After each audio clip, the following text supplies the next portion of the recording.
Mom's been in an accident and taken to the hospital. Please, can you drive me there? I pleaded with my husband, tears streaming down my face. I had just received word that my mother was in a critical condition, unconscious after a traffic accident. However, upon hearing the situation, my husband responded, "I can't, I'm off to a company trip now," bluntly refusing my desperate request. Even as I persisted, he mocked me, saying, "The trip is more important to me. Visiting someone else's mother in the hospital is a waste of time. I'm definitely not going. My name is Jane. I'm 29 years old. My husband, Ben, who is a year older than me, and I got married 2 years ago, both of us working full-time. We met in the same university club. Although the club had many members and it was hard to talk to everyone, we ended up sitting next to each other at a drinking party one day, which led to us becoming close. We also discovered that we both were only children who grew up in single-mother households after losing our fathers early, which quickly brought us closer together. We started going out more and naturally progressed to dating. When we both became comfortable in our jobs as working adults, Ben proposed. Neither of us is currently thinking about children since we're both focused on our careers. However, we do want them eventually and have talked about buying a detached house when the time comes, shortly after getting married. Currently, we're renting an apartment and live close to both of our parents' homes. Since both our fathers have passed away, our mothers, Sarah and my mother-in-law Mary, live alone but have become very good friends. Their similar experiences of not remarrying and raising a child on their own seem to click. And since our family meeting, they've developed a friendship like no other, often meeting for tea or traveling together. I never expected them to get along so well, but seeing my mother happy with Mary makes me glad they met. Mary is also very fond of me, and we have a good relationship. However, Ben isn't too thrilled that Mary seems to prioritize my mother over him. He has quite the mama's boy trait. I knew from his behavior even before we got married how much he cherished his mother, which I understood, coming from a single-mother household myself. But shortly after we started living together post-marriage, I discovered his true nature. One holiday, I received a message from my mom with a photo attached, saying she was having lunch with Mary. Having lunch with Mary now? I read the message, accompanied by a photo of the two of them smiling, which naturally brought a smile to my face too. "Hey, Ben. Looks like Mary and my mom are having lunch. Look, she sent a photo," I said, showing the image to Ben, who was at home at the time. However, his mood soured immediately upon seeing it, and he clicked his tongue in annoyance. "What's this? Some kind of spite against me? Huh? What are you talking about?" At that time, I hadn't realized Ben disliked my mother. True, Ben often didn't talk much in front of my mother, but I thought it was because we were newly married and he was just nervous. I never imagined he would resent my mother simply because she got along well with his own. Lately, every time I invite Mom out for a meal, she turns me down saying she has plans with Sarah. Doesn't your mother know the meaning of restraint? I was shocked to hear Ben think this way and speak ill of my mother. Mary, too, seemed to have realized early on that Ben disliked my mother. There was a time when we were dining out as a group, and Ben made a snide remark towards my mother, which Mary couldn't stand and scolded him. "Ben, what is this attitude towards Sarah? Enough is enough. What? You always side with this person. Haven't you always said I'm your precious son? It's not funny preferring someone you've recently become close with over your own son," Ben retorted, but I honestly found his attachment to Mary to be unnaturally strong. Later, When Ben wasn't around, Mary apologized to my mother and me. I think I've spoiled that boy too much. I'm truly sorry. There's no need for you to worry. I'm not bothered by it either. Ben really loves you. My mother, being gentle-natured and not prone to anger, seemed to accept the situation without blame. However, I could tell right away that she was hurt inside. And Ben, without considering my mother's feelings, progressively worsened his behavior over time. Although Mary would defend my mother, preventing Ben from openly attacking her, he would complain to me whenever my mother and Mary seemed close, eventually even starting to regularly speak ill of my mother. Not long into our second year of marriage, I couldn't take it anymore and had a huge argument with Ben. After a fierce exchange of words, the fundamental issues remained unresolved. And since then, our relationship has become awkward, with less conversation than before. Lately, I've noticed Ben's been coming home late and going out alone on weekends more often. Feeling something was off, I asked him directly. Work's been busy. Lots of overtime and working on weekends lately, he said. Despite his explanation, I couldn't shake off my feeling of unease. Then, one Sunday, when we both had the day off, I noticed Ben packing early in the morning. It seemed he wasn't going to work after all. Just as I was about to ask why he was packing, my phone rang with a call from an unknown number. Curious, I answered, only to find out it was the police. After confirming I was Sarah's daughter, the officer on the line dropped a bombshell. Actually, Sarah has been involved in a traffic accident. My mind went blank. Mom!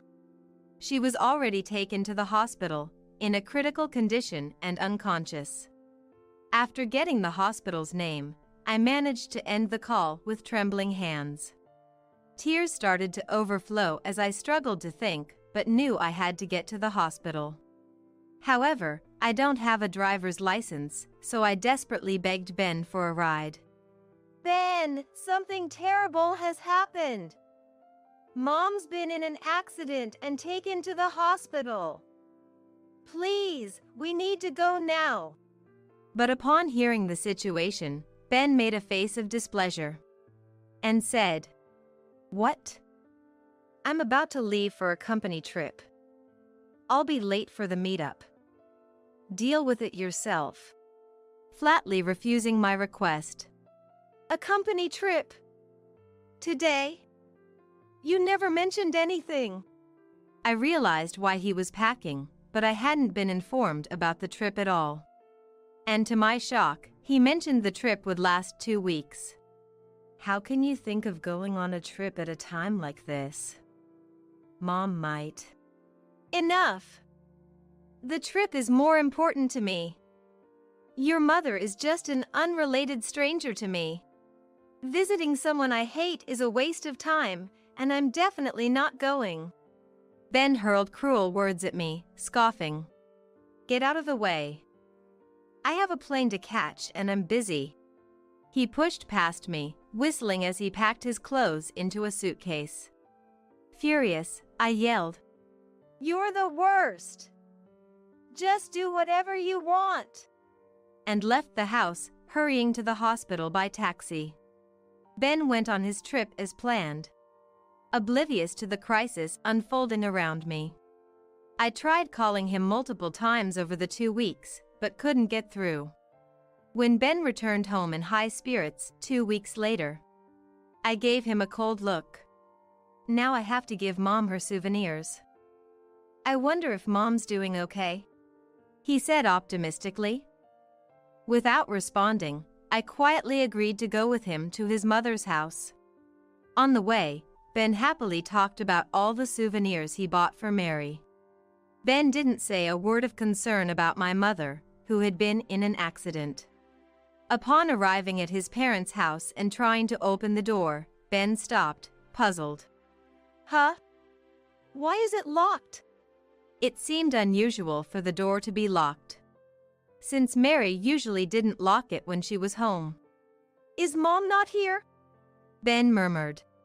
I pushed past Ben, pulled out the spare key I had for their house from my bag, and unlocked the door. Hey! Why do you have the keys to the house? Ben looked bewildered, but I didn't respond. Entering the house before me, Ben tilted his head in confusion upon not seeing Mary. Doesn't something feel off? As Ben moved towards the bedroom, I stopped him. Not that way.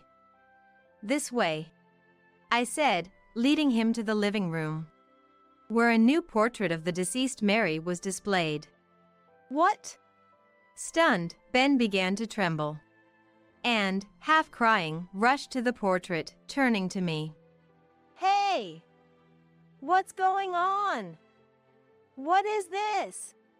I sighed deeply, holding back my anger, and explained. Mary passed away while you were on your trip. The funeral's already over. Ben glared at me, furious. Don't joke around.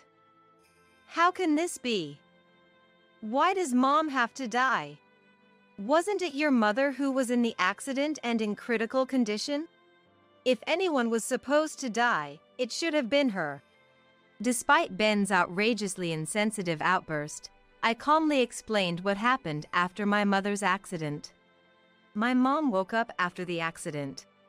She had a fracture and is currently undergoing rehabilitation but is gradually recovering. Though my mother was still hospitalized, she was slowly getting better thanks to the medical staff's efforts. But Ben was unsatisfied. Then why did Mom have to? He asked. It seems that on the day my mom had her accident, she was on her way to our house. She fell from a pedestrian bridge.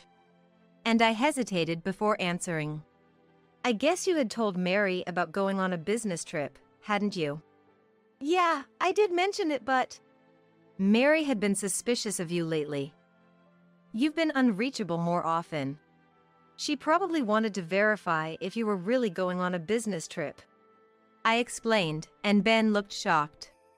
According to Mary a month ago, Ben used to call or message her daily, but recently, communication had almost stopped. Mary had trouble reaching him by phone, and on the rare occasions he did call back, he would quickly say he was busy and hang up. Mary thought Ben, being of a certain age, might have naturally become less dependent on his mother. However, she suspected Ben might be hiding something. With her suspicions growing, Mary decided to check if the business trip story was true. Coincidentally, around the same time, I received the call about my mother's accident. Mary, who passed away, had brought souvenirs from a day trip she took with my mother last month, intending to give them to us. That day, I was too distraught to think of anything but getting to the hospital. So I didn't have the chance to inform Mary about my mother's accident. Mary must have taken the bus to the stop closest to our apartment and then walked the rest of the way. There's a pedestrian bridge on the way, and it seems she fell while climbing it. A witness said she missed a step just before reaching the top and tumbled down. Though an ambulance was called immediately, she had hit her head hard. And that's how Mary died. After explaining this to Ben, I glared at him intensely. After learning about Mary, I called you numerous times. Over these 2 weeks, no matter how I tried to contact you, you never answered your phone or replied to any messages. Because there were no other relatives to take on the role, I had to act as the chief mourner at Mary's funeral. With my mother still in a critical state, I had to somehow get through Mary's funeral without her real son. You've been ignoring all contact for 2 weeks, just out having fun, right? This has shown me exactly who you are. I'm divorcing you. Upon declaring this, Ben collapsed to the ground, crying loudly. How can you say that right after Mom died? Now's not the time for divorce talk, is it? I didn't contact you because I was always with my coworkers. I had no time. As Ben sobbed and made excuses, my anger only grew. Stop lying! I raised my voice and pulled out a piece of paper from my bag, thrusting it in front of Ben. It was the itinerary for the company trip I found in Ben's room. It says here the company trip was from the 12th to the 19th for 1 week. But you were gone from the 5th to the 19th. You said just before leaving it was for 2 weeks, right? So what were you doing and where were you from the 5th to the 12th? Well, that's... I know. You were cheating, weren't you? And you spent that week with your affair partner, right? As I spoke with certainty, Ben, who had stopped crying, began to panic. What are you talking about? Cheating. I took leave for the remaining week to go on a trip with friends. See, work's been busy, and I needed a break. Fed up with Ben's continued excuses, I pulled out a mobile phone from my pocket. The moment he saw it, his face turned pale. This mobile phone belonged to Ben, found in his closet while he was away on the trip. Likely, there was another mobile phone in his bag, prepared specifically for communicating with his affair partner. Ben had previously claimed he couldn't contact me while on his trip due to lack of time. But he had left his regular mobile phone at home, making it impossible for him to notice any calls. You've been lying through your teeth. You left this phone at home to spend time with your affair partner, didn't you? As I placed the mobile phone in front of Ben, he began to tremble and slammed his fist on the table. Yeah, that's right. I've been fed up with you for a long time. I've got someone else I love now. He shouted defiantly, and then, and how did you know where to find the mobile phone? Don't tell me you searched my room while I was away. He yelled, which was exasperating. I looked at Mary's portrait and silently apologized to her for showing such a scene before speaking up. Mary told me. At that, Ben choked on his words. After a big fight with Ben over my mother, he started coming home late and going out alone on his supposed workdays off more often. Suspecting something was off due to his increased unavailability, I had confided in Mary. Mary, sharing her suspicions about Ben, had advised me. Ben has had a habit since he was little of hiding things that are inconvenient for him, like bad test scores or a glass he broke that his father cherished. He's always securely hidden such things in the closet. If you find a bunch of towels there, it's likely he's hiding something among them. After Mary passed away, I remembered her words, checked Ben's closet, and sure enough, found the mobile phone. I can't believe Mom would tell you such a thing. Ben was visibly distressed, not having expected Mary to doubt him. However, seeing his dismayed state didn't sway me. I will be seeking a divorce and compensation. I'm prepared to consult a lawyer and take this to court if necessary, I stated firmly, conveying my resolve. Ben groaned but, realizing he had no way out, reluctantly agreed. Afterwards, we properly divided our assets, and the divorce was finalized. However, the following month, just as I was settling into my new life, I received a call from Ben. Reluctantly answering, I heard Ben plead. Jane! Please, I need your help. What's the matter, exactly? He explained he was in trouble at work after they found out about Mary's funeral.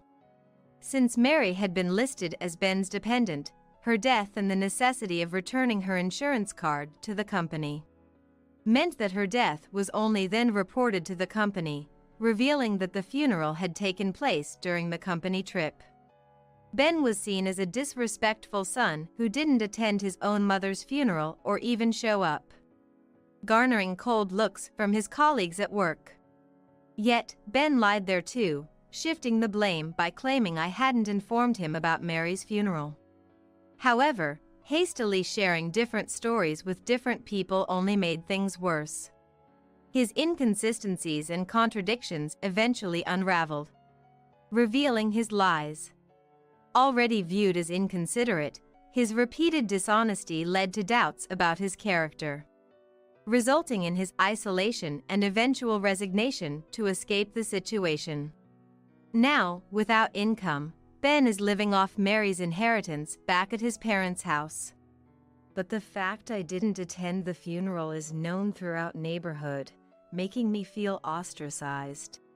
So, I thought about selling the house, but that's proving difficult. Ben is now recognized by the neighbors as the worst son, feeling awkward even just walking outside. He had planned to sell the family home quickly, but due to its age, there is a lack of interest from buyers. I'm really struggling right now. So Jane, let's start over. Remarry me and let's live together. Hearing this, I was disgusted. He was only reaching out because his situation had worsened. Don't be ridiculous. I've had enough of you. I will never remarry you. Please. I can't go on like this. I don't care about you anymore. You should just live with your affair partner. Rejecting him outright, Ben started to falter. No, we've already broken up. Apparently, the affair partner learned about Mary's funeral and, subsequently, that she was the other woman. Ben had hidden his marital status, leading to her anger and their breakup, leaving him alone. It's your fault. I don't want to be with someone like you. Goodbye. As I was about to hang up. Wait! If you won't agree to remarry, I'll come to your house and argue in person. You're at your parents' place, right? Ben threatened. But I'm not. I immediately responded. Where are you then? I won't tell you. Also, I've recently changed jobs, so lying in wait at my old company is useless. I've already asked everyone to call the police if you show up after my resignation. I decided to sell my parents' house to distance myself from Ben, despite the low likelihood of finding a buyer due to its age. So with my mother's consent, we sold the land after demolishing the house. My mother, having recently been discharged from the hospital, is deeply saddened by the loss of her close friend, Mary. Thus, we moved to a quiet place to live together. And I switched jobs accordingly. Then at least tell me where you are. After all, I've received care from your mother, and I want to visit her. Ben was desperate to find out where I was, but his words only infuriated me. And I was surprised by how cold my response was. Received care? After you've been nothing but trouble for Mom. Don't start saying convenient things now. Besides, Mom has said she never wants to see you again. What? Wait a minute. Jane. Ben was still trying to say something, but I mercilessly ended the call.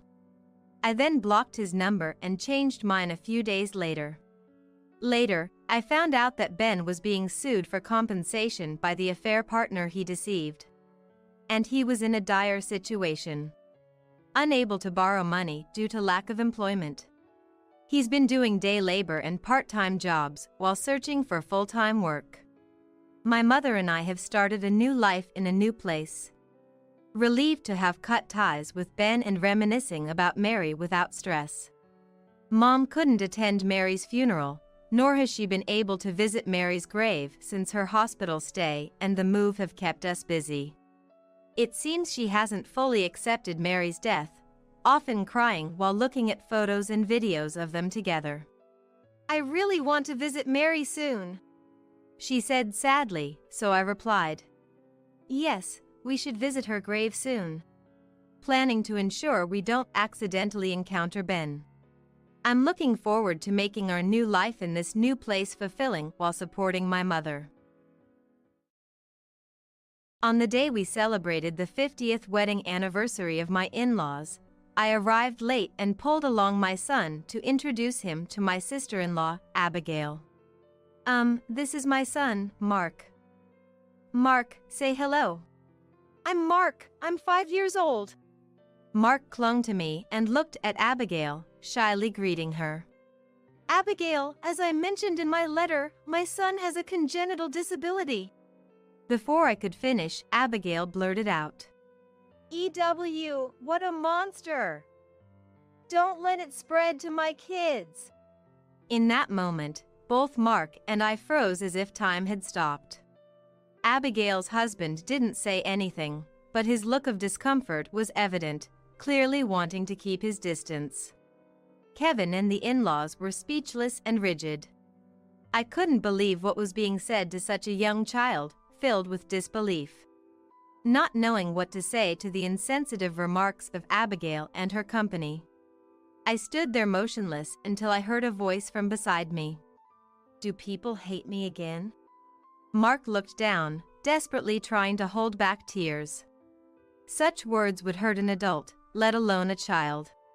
It's not contagious. He has albinism, which just means he was born with less pigment. It's still a disease, it can spread.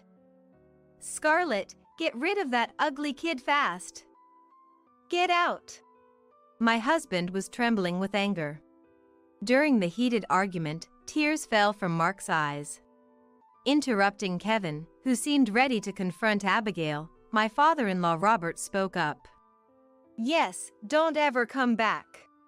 The relief was visible on Abigail and her husband's faces. They smiled triumphantly as if they had found someone who understood them. But their smiles quickly turned to surprise. What? Dad, what are you doing? My name is Harper, a 40-year-old housewife living with my husband, Kevin, and our son, Mark. Only 5 years ago, the thought of living happily as a family of 3 was unimaginable. Kevin and I had always wanted children but were unable to conceive. I desperately wanted a child, and so did Kevin, which led us to seek fertility treatments at a hospital. There were days when it was hard to see pregnant women in the waiting room, reminding me that children are a gift. Despite careful diet and health management, I often wondered why I couldn't have a child, leading to days filled with self-loathing. The fertility treatments were not only emotionally taxing but also a financial burden, leading to many tearful nights. During those times, the person who was always there to support me was none other than Kevin. His encouragement, holding my hand, and accompanying me to the hospital were incredibly reassuring.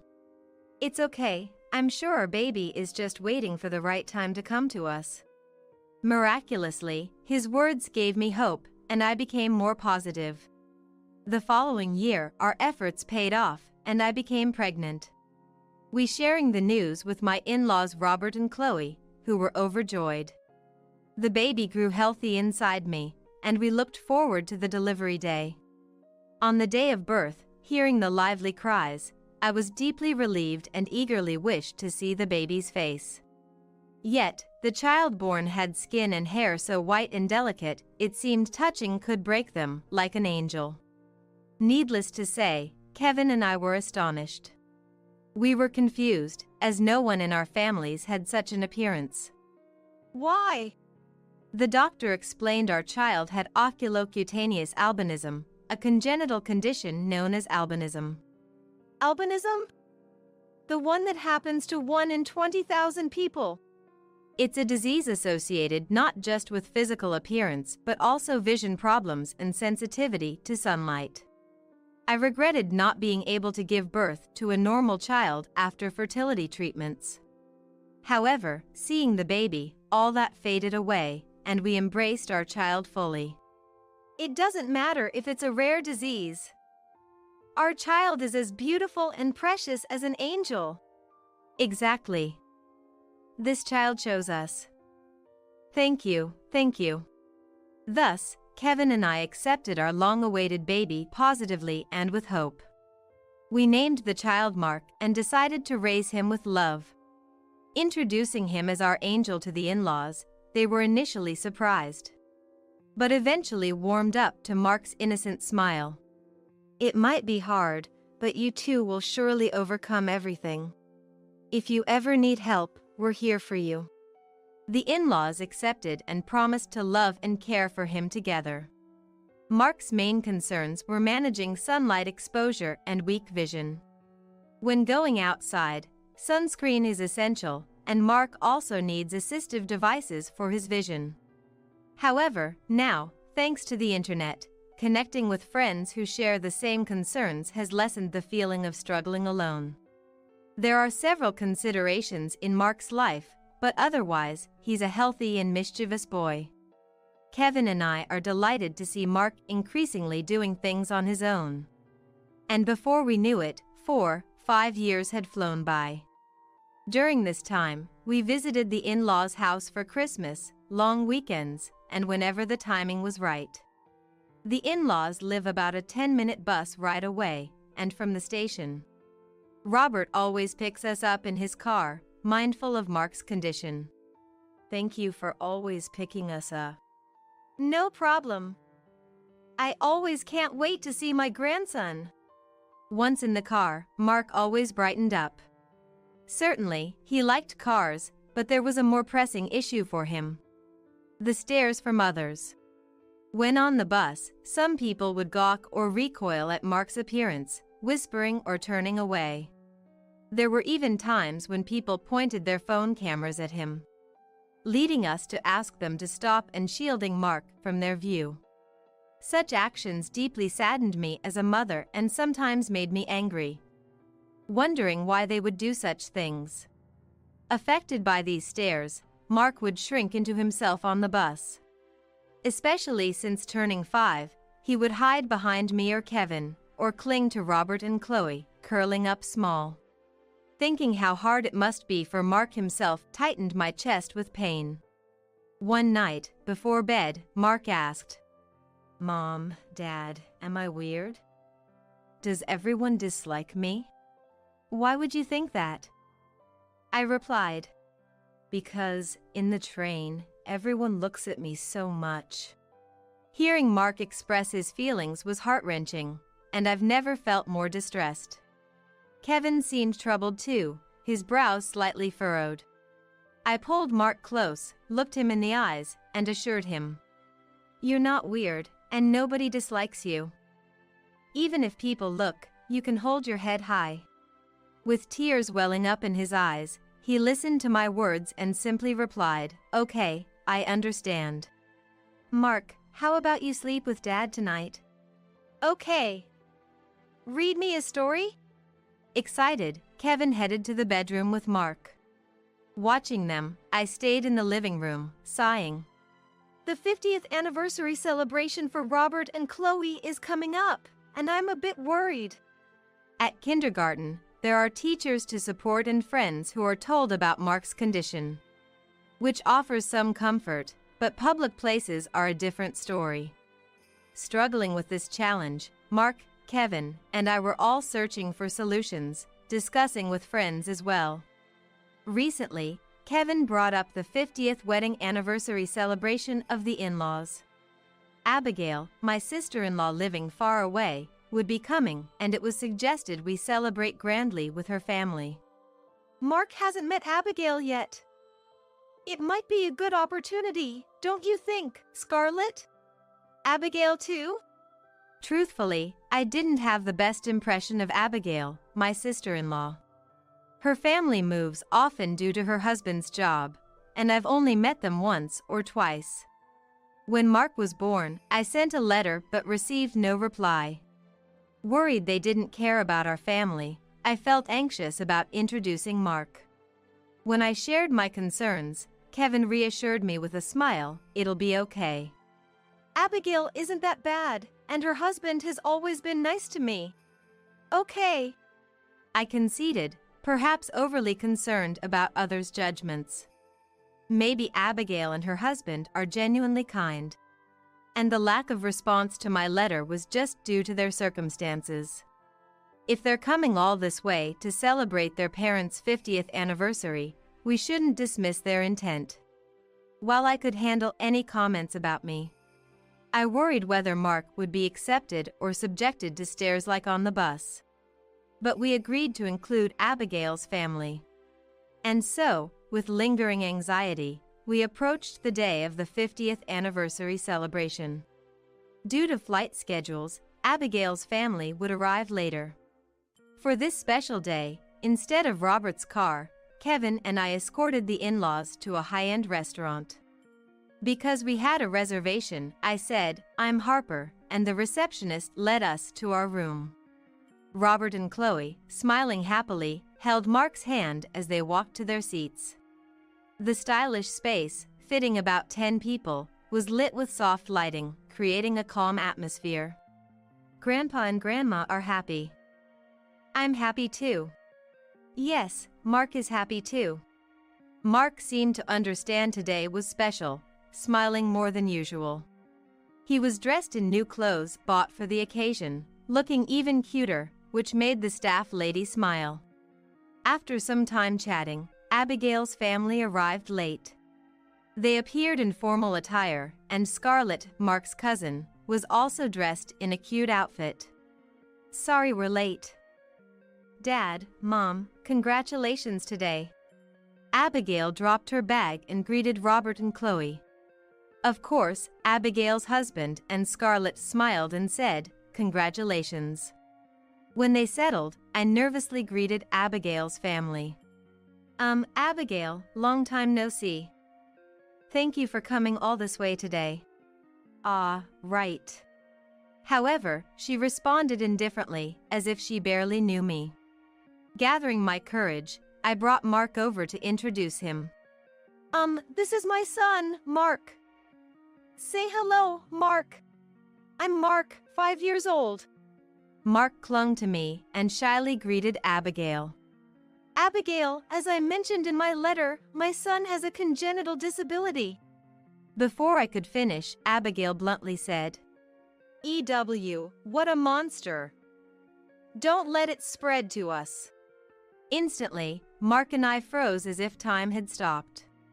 Abigail's husband, without saying a word, clearly looked uncomfortable, clearly wanting to keep his distance. Kevin and the in-laws were speechless and stiff. I was filled with disbelief at what was said to such a young child. Not knowing what to say to the inconsiderate Abigail, I stood there motionless, but then I was brought back to reality by a voice from beside me. Do people hate me again? Mark looked anxious, holding my hand. Laughing, Abigail said, "Yeah, nobody wants to see your face." Mark looked down, trying hard not to cry. Such words would hurt an adult, let alone a child. I thought about slapping Abigail right there, but hugged Mark tightly instead. What are you saying, Abigail? That's not true. That's right. Abigail, how could you say that? Chloe hugged me and Mark in defense. EW, what? Mom, you're defending that monster? It's gross, like, it's all white and has white hair. Is it contagious? Get it away if it's going to spread. It's not contagious. It doesn't spread. He has albinism, a condition of being born with less pigment. So, it is a disease. It could spread. Why did you bring him? Stay away. Scarlett, stay back. Abigail, don't say that. Mark is not a monster, nor is it contagious. Don't treat him like that. Kevin, is that really your child? Unbelievable. Why can't you be more considerate, Abigail? Just get rid of that ugly kid, fast. Get out. Kevin's hands trembled with anger. During the heated argument, tears streamed down Mark's face. Intervening before Kevin could confront Abigail, Robert spoke up. Yes, don't ever come back. Only Abigail and her husband were relieved by those words. Their faces wore a triumphant look, as if to say they have found an ally. But that smile quickly vanished, turning into a look of surprise. What? Dad, what are you doing? Robert had grabbed Abigail and her husband's bags and threw them out of the room. Then, after clapping his hands together, he turned back to the astonished couple. To treat a polite child who greeted you upon meeting for the first time like this. That's not my daughter. You are the monsters.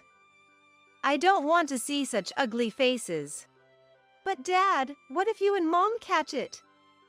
I'm worried. No need to worry. If you had the heart to worry about me, you could have considered Mark's feelings too. Why didn't you?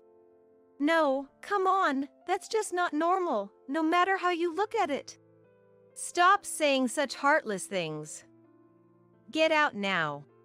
Abigail's couple was taken aback by Robert's demeanor, unseen by Kevin and me before. They seemed to want to say something more, but then a voice exclaimed, "Stop it."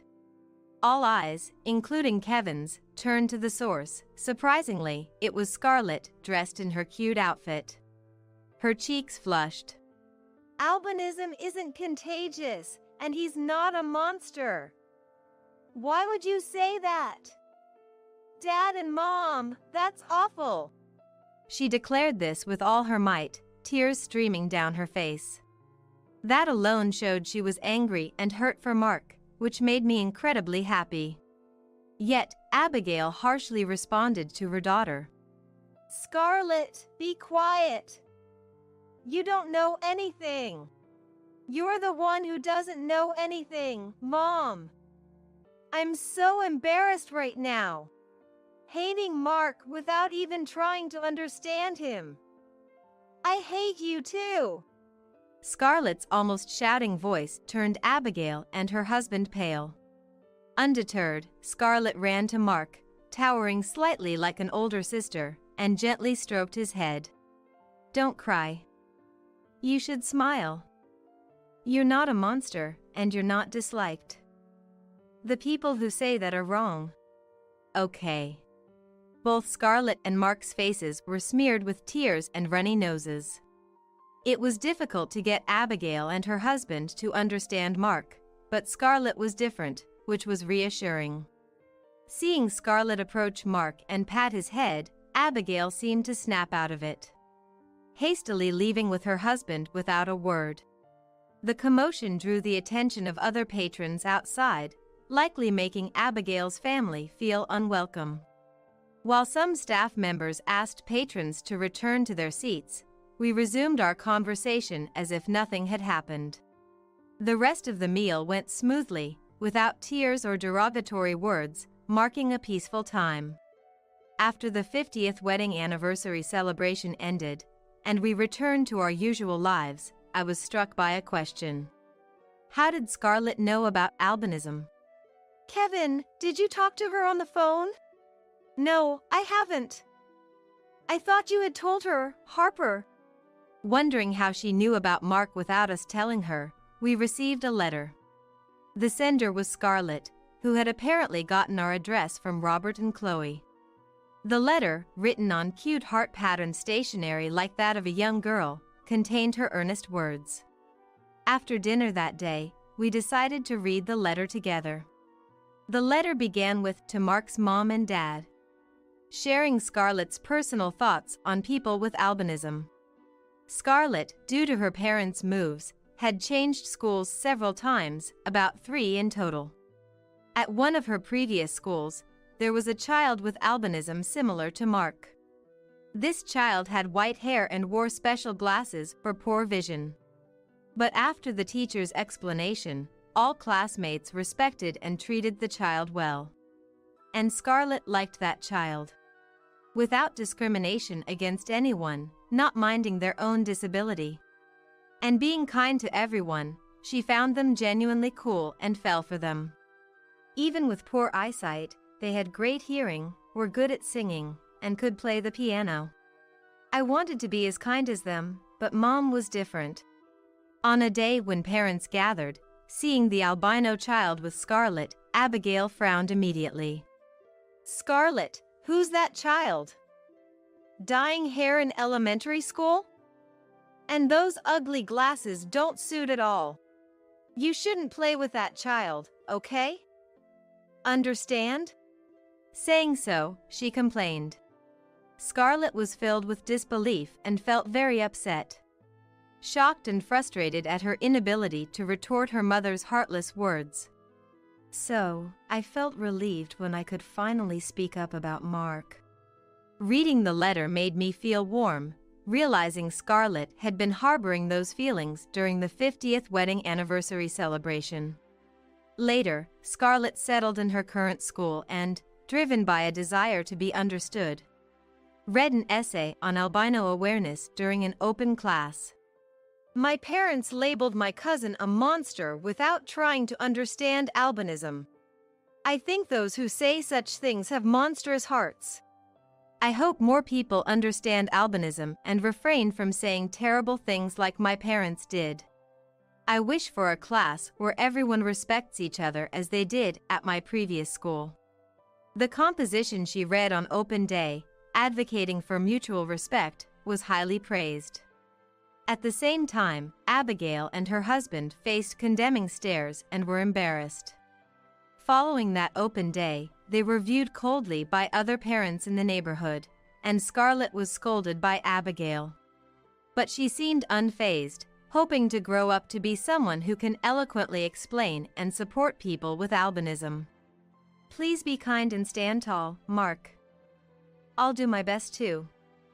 See you. The letter ended with this message, accompanied by a cartoon character sticker that seemed like it could come from a girl's magazine, saying your ally. Of course, Mark still can't read well, nor does he fully understand the meaning of the words. But when I carefully explained how to read it, Mark, with a happy smile, excitedly shouted, "Ally, ally." Seeing this made both Kevin and I happy, and we all ended up laughing together. In fact, since the day of the 50th wedding anniversary celebration, Mark, perhaps remembering Scarlett's words, has always stood tall, never shrinking, whether on the bus or at kindergarten. What kind of mental change occurred, I'm not sure, but it seems Mark has understood Scarlett's words in his own way. When going to meet the in-laws, as usual, we got on the bus and sat down. Some high school girls who seemed to have finished school early were talking about Mark, covering their mouths but their eyes laughing. What's that? White hair. I was considering changing seats, but then I noticed Mark had also seen the girls and was staring back at them. Mark? When I called out to him, Mark, still looking at the high school girls, smiled back at them. Surprised, perhaps, the girls moved away, flustered. There were other times when we were talked about or stared at, but Mark began to smile back each time. The speakers would feel guilty, stopping their gossip and diverting their attention to their phones. It seems to be Mark's own way of handling situations, though I wondered where he learned such diplomacy. But upon reflection, Scarlett had encouraged him that day, "Don't cry, just smile." Those words must have resonated with Mark. It's not that there are no more people who mock or stare or demean based on appearance. In fact, we'll likely encounter more such people. Seeing Mark not just protected by me, his mom, but protecting himself, made me feel incredibly proud of his growth. Our child is striving to live with strength. Maybe it's thanks to Scarlett. I often think, if only there were more kind-hearted children like Scarlett.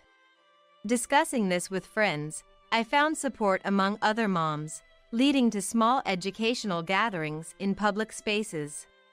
If both those directly involved and those around them can understand each other, surely we can connect kind-hearted people and create a slightly kinder world than today.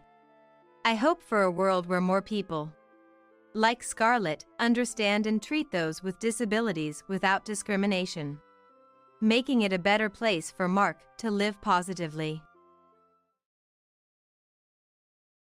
You've got a nice place here for you. Can't help it. I guess living here with you wouldn't be too bad. This was declared at the doorstep by Mom, my ex-husband's mother, who we were supposed to have parted ways with long ago. Mary, my mother-in-law, always smiles and acts friendly, but she's self-centered to the core ignoring my ill health and exploiting me for cooking and cleaning.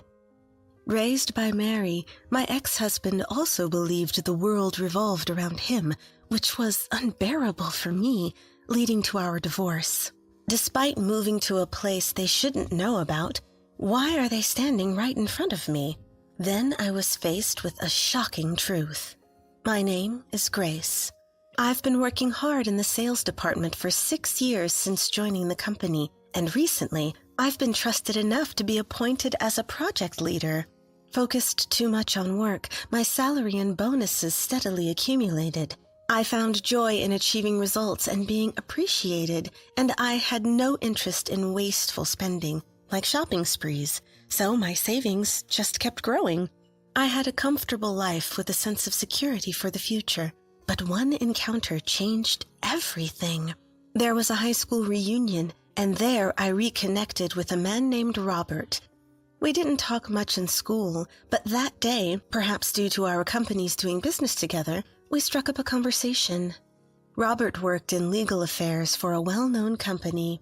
Our conversation expanded from work to mentoring juniors, and then to each other's lives. And after the reunion, we quickly became close enough to make plans to meet again. Eventually, we started dating, and within a year we decided to get married.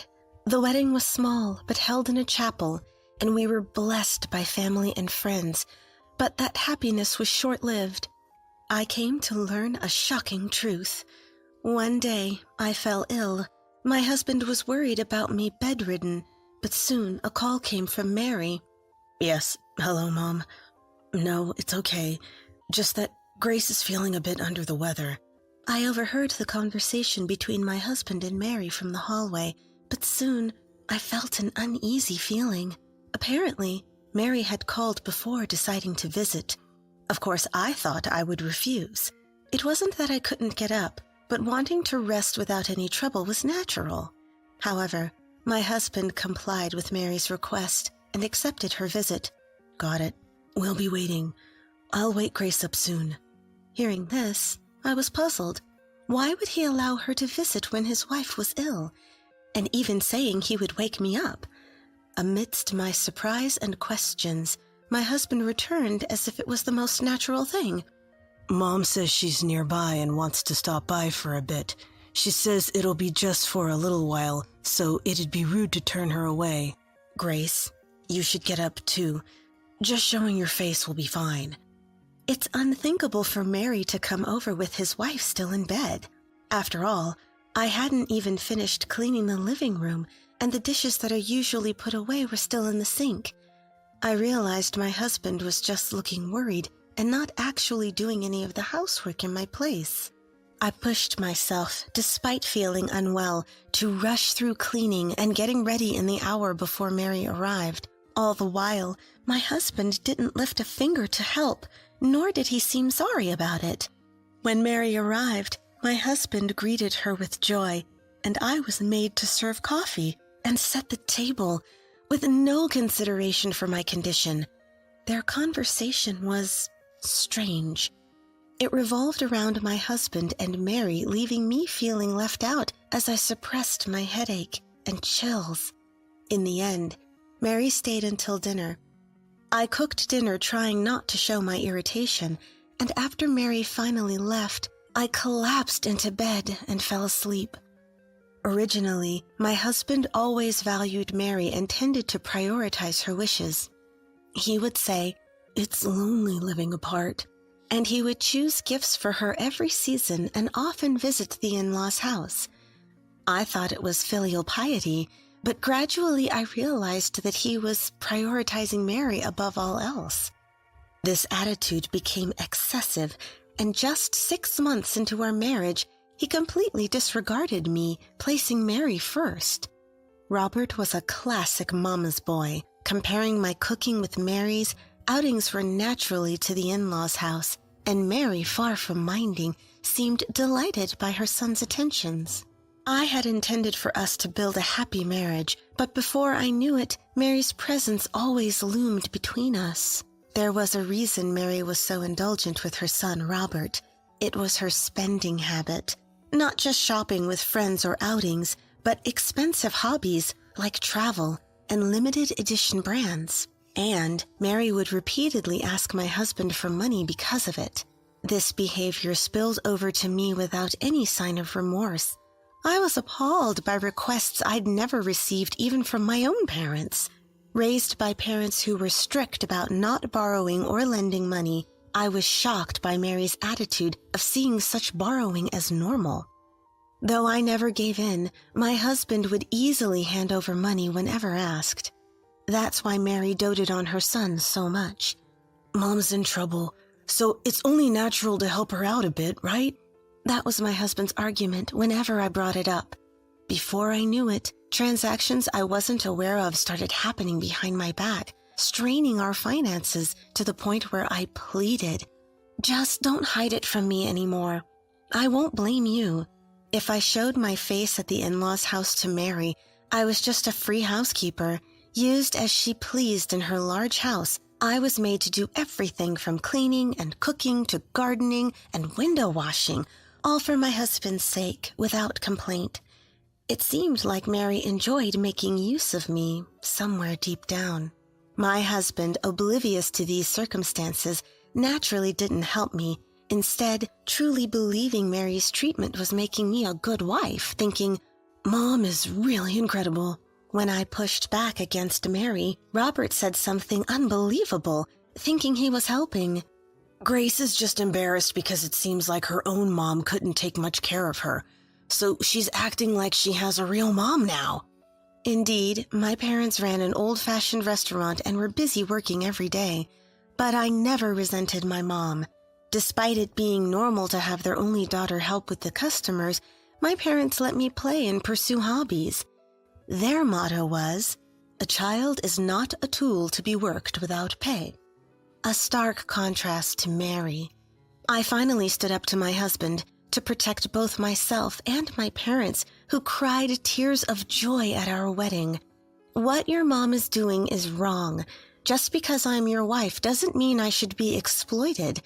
And I hate cleaning your parents' house. I want you to leave me alone." However, what came back from my husband was filled with anger. "How can you say such terrible things about my mom?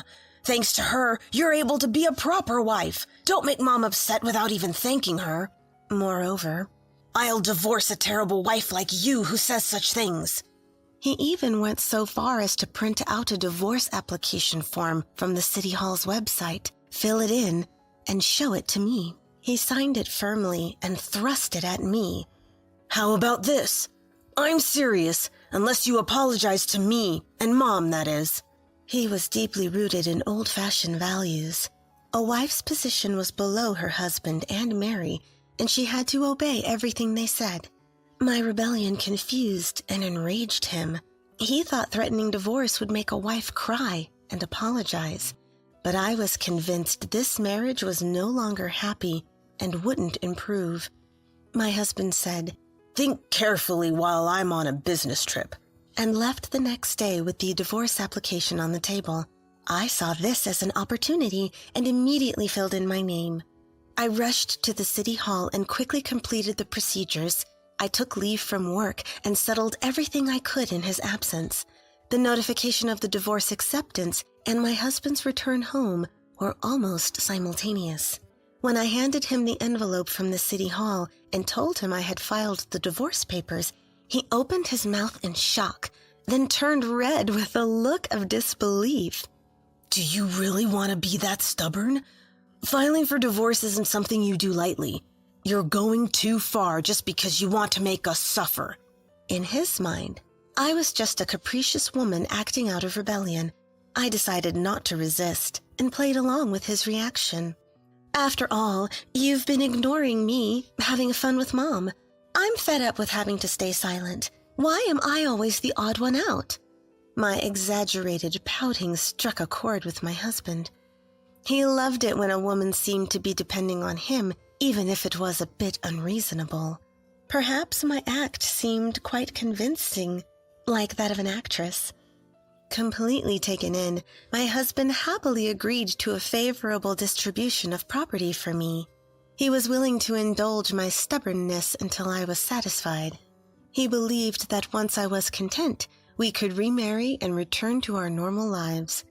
However, I had absolutely no feelings left for my husband. I divorced him to value myself, and there was no going back to life with him. After finalizing the tedious process of property distribution in the divorce, I started looking for a new place to live. I fell in love at first sight with a convenient high-rise condo close to work and decided to buy it, seeing it as a fresh start in my life. I lived freely, handling my daily work. One day, unexpectedly, my ex-husband and Mary showed up at my condo. I hadn't given them my address. Bewildered and wary, Mary made a scene at the entrance, calling my name incessantly. Not wanting to bother the other residents, I reluctantly met them at the door. "How did you find this place?" "Oh, a detective. We were worried and Mom suggested we check on you," my ex-husband responded as if it were the most natural thing. Even though our legal ties were cut, the fact they hired a detective without my knowledge sent chills down my spine.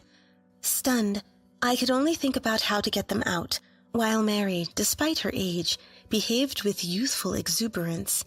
She tried to peek inside my home, stretching her neck and crouching, doing as she pleased. Just as I was about to reprimand her, she blurted out something unexpected. "It's not as shabby as I thought. Nice place you've got here. I wouldn't mind living here with you." "Excuse me?" I was dumbfounded, never expecting her to propose living together, and her smile seemed creepy. Confused by her suggestion, I pondered how to respond. My ex-husband, with a smile, said, "Of course, that would be best," agreeing as if it was the most obvious thing. "That's a great idea, isn't it? It must be lonely for Grace to live here all by herself, right? That's why I brought Mom today. We'll forget your attitude ever happened. We forgive you." He proceeded as if it was all decided. They both looked at me with expectation, clearly disregarding my will. It was evident that my words never truly reached them. "Absolutely not. I refuse. Please leave immediately and never forgive me. That's fine. Just don't come back." With a clear and unexpected response, my ex-husband was shocked. "What? Really? Are you serious?" "Don't say that. Robert came here for you." Probably not the reaction he was expecting. Both were unmistakably shocked by my refusal. In his mind, I was still the wife stubbornly causing trouble. He began to take a condescending attitude, implying he was doing me a favor by forgiving me. "If you keep this up, you'll be lonely forever without me or Mom, you know." "That's fine. Please leave now. You are not welcome in my home. Do not come here again. Our relationship is over." He distorted the situation to suit himself, not attempting to understand my words. Despite my firm refusal, he still believed I was being too stubborn. While mocking my words, he tried to push past me into the house. Pushed by my ex-husband, a man, I stumbled and fell in the hallway, unintentionally raising my voice, which led a neighbor to open their door. As my ex-husband and Mary hurriedly tried to enter, the neighbor, seeing my distress, went to call for help after I pleaded, "Please call the police." "What are you saying?" To me, it was a clear case of trespassing. Perhaps because there were two calls from the same location, the police car arrived swiftly. My neighbor, in an effort to protect me from my ex-husband, kindly let me into their entrance and locked the door. Outside, my ex-husband and Mary were banging on the door and raising their voices in the corridor, venting their frustration at me. "It's different. I'm her husband. I came to visit my wife. Hey, don't touch Mom. Grace, say something. You forced us to find out your address because you didn't tell us." "You know, not only did you tarnish Robert's career, but treating me like this is the lowest. Come out and apologize." Their loud voices were tremendous. Because it was a holiday and many residents were home, a crowd of onlookers had gathered to see the commotion. Fortunately, despite being new to the condo complex, I had made a good impression by attending community gatherings and was known for being thoughtful despite my youth. Even with the commotion caused by my ex-husband's assault, no one was annoyed. Instead, they sympathized with me. Based on the testimonies of myself, the neighbor, and other residents, my ex-husband and Mary were taken away by the police for trespassing. Despite the inconvenience, the neighbor mentioned, "I work in legal affairs," and even referred me to a knowledgeable lawyer specializing in stalking cases. Ironically, my ex-husband worked in legal affairs, but seemed utterly oblivious to the laws he was breaking. Likely, this unawareness would continue. And my prediction came true in an unexpected way. It started with a message from a mutual female friend from high school. She claimed to have seen my ex-husband walking happily with a young child. This was just a few months after the unwelcome visit. Could it be that my ex-husband, who had intentions of reconciling, had found a new partner? While it was his prerogative and none of my business, I doubted Mary would accept a relationship involving a woman with a child and a history of divorce. Having already consulted a lawyer, I requested an investigation to uncover his background. A reputable detective through the law firm conducted the investigation on my ex-husband.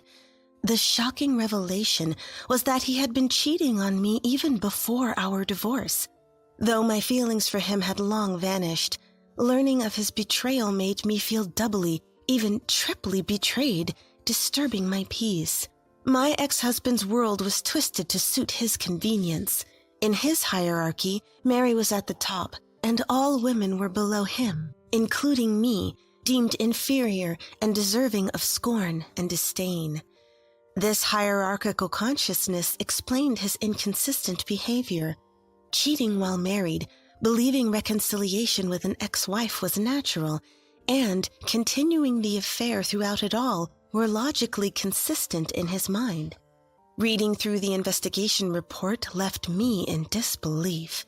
It seemed my ex-husband had no intention of marrying his affair partner, yet he had hinted at a future together, keeping her hopes up and their relationship intact. And my fears were confirmed.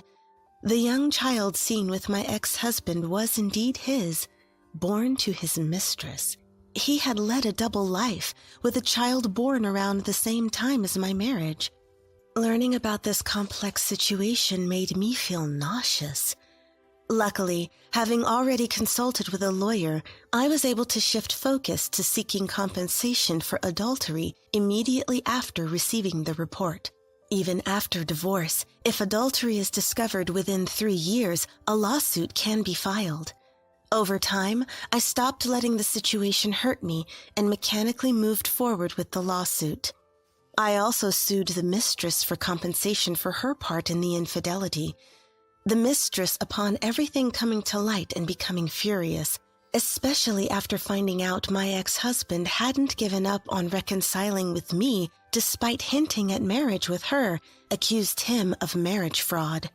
However, mere implications of marriage were not enough for legal action.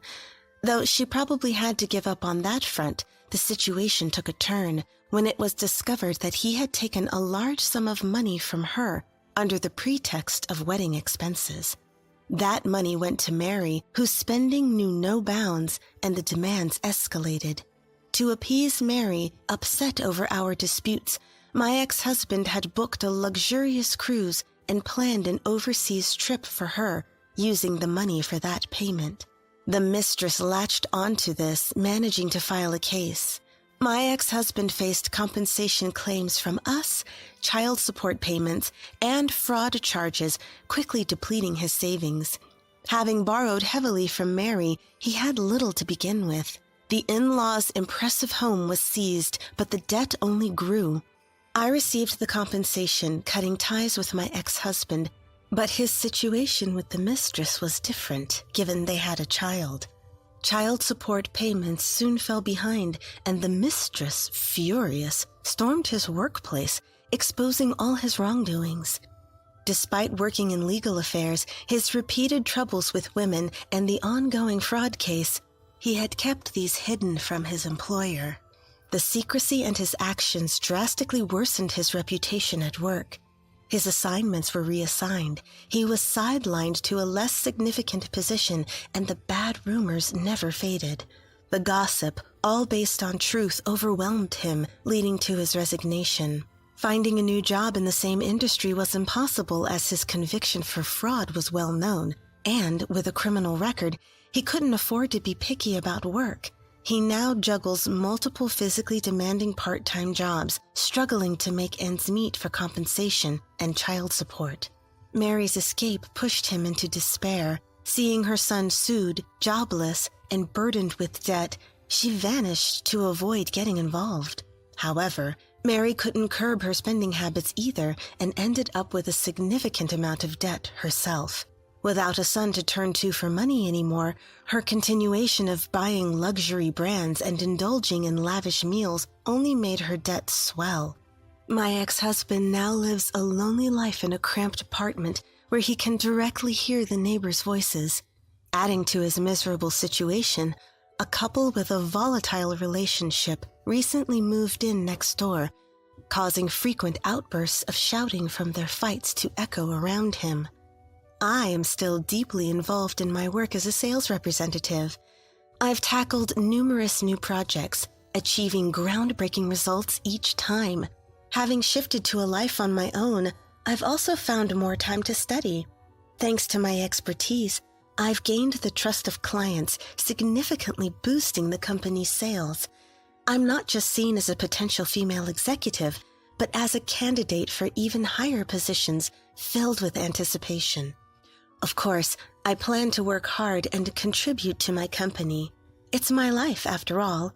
I should spend it on what I love, living a life I can be proud of, following the path I've chosen. Your seat? Part-timers, especially older ladies, should stand while working. Being in my first year at the company, perhaps she doesn't know who I am.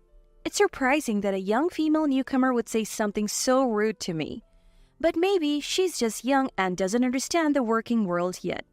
I managed to keep my anger in check. The new employee was sitting in the manager's chair. I wondered if someone deserving of the manager's chair had arrived while I was away. However, being mistaken for a part-timer was amusing. Looking around the office, it seemed like the newcomer's voice had shaken everyone. What on earth has happened at this company? My name is Grace. I'm 37 and just returned from maternity leave. I took a full leave starting 6 weeks before my due date. That was at the end of March. Our first son was born right on the expected delivery date. By the way, my husband Daniel works at the same company. I believe it's a company with a high average salary and a very good working environment. And the newcomer who joined while I was away is Amanda. She, being new, seemed to have quite free-spirited around the office. When I returned to work after finishing my maternity leave, it became clear to me. I realized this when I returned to work after finishing my maternity leave. It's great to be back at work.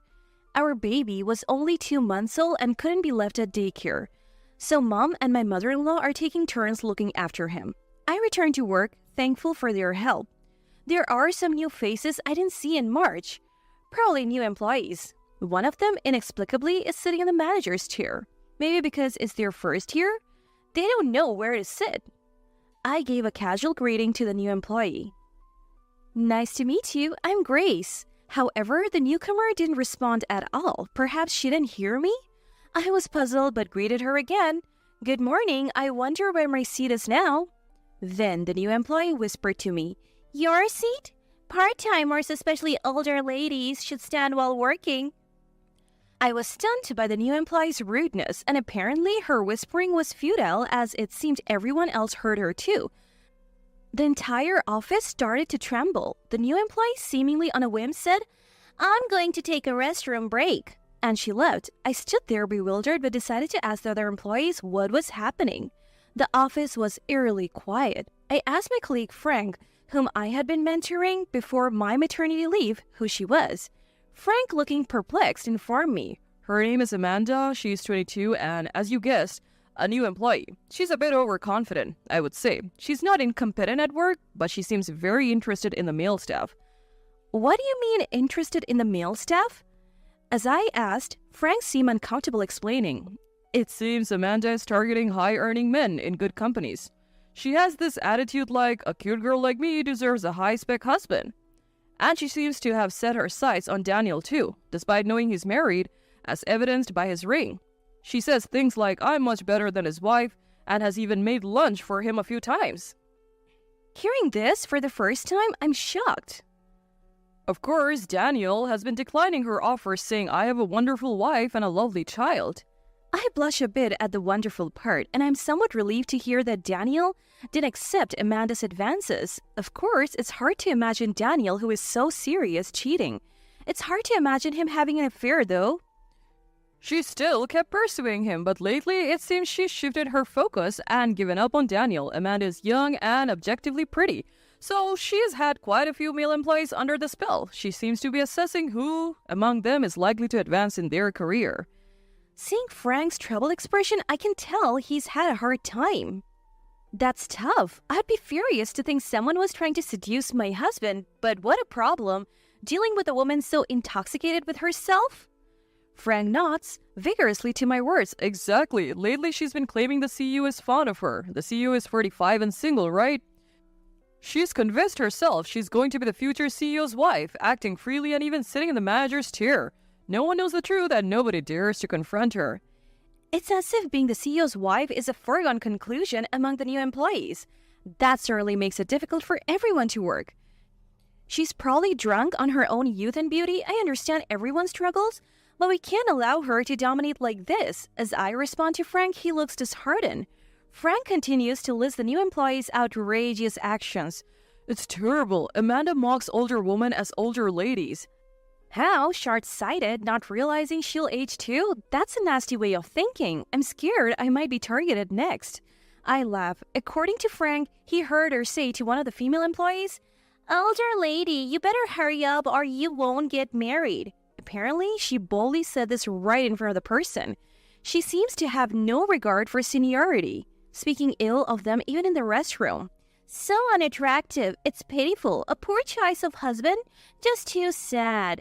As an older lady, no one would choose her. She appears to look down on female employees in general. I might have become her target too, says Frank. She probably mistook Grace for a part-timer. I'm sorry, we couldn't properly mentor Amanda in Grace's absence. Seeing Frank's apologetic look, I also feel sorry. As I mentioned earlier, she claims the CEO favors her, so we can't complain much. Lately, she casually takes hour-long bathroom breaks, and we find it difficult to use the restroom during that time. It's unclear what she's doing in there. It seems Amanda is getting quite carried away. Looking at the clock, it's been 30 minutes since Amanda went to the bathroom. An unacceptably long break for a professional. But maybe she's genuinely unwell. I tell everyone present, I'll go check the restroom. It would be a problem if she's collapsed. The people there seemed puzzled about what to do. Well, I'll go to the restroom and talk to her. As I approach, I hear Amanda's voice. It seemed she was talking to someone. I listened from behind cover.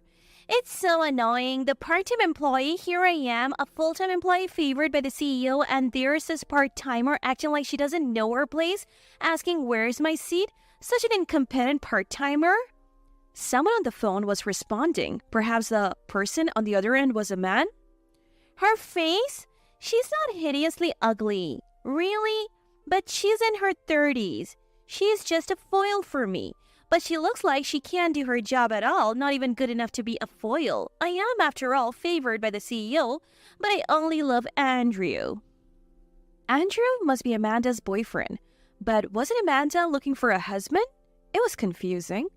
If I am to marry, it has to be a wealthy CEO. But my heart belongs only to Andrew. When I become the CEO's wife and get a lot of allowance, I'll make Andrew the #1 at his bar. Just have to endure until then. Amanda's phone conversation seemed to be with a bartender.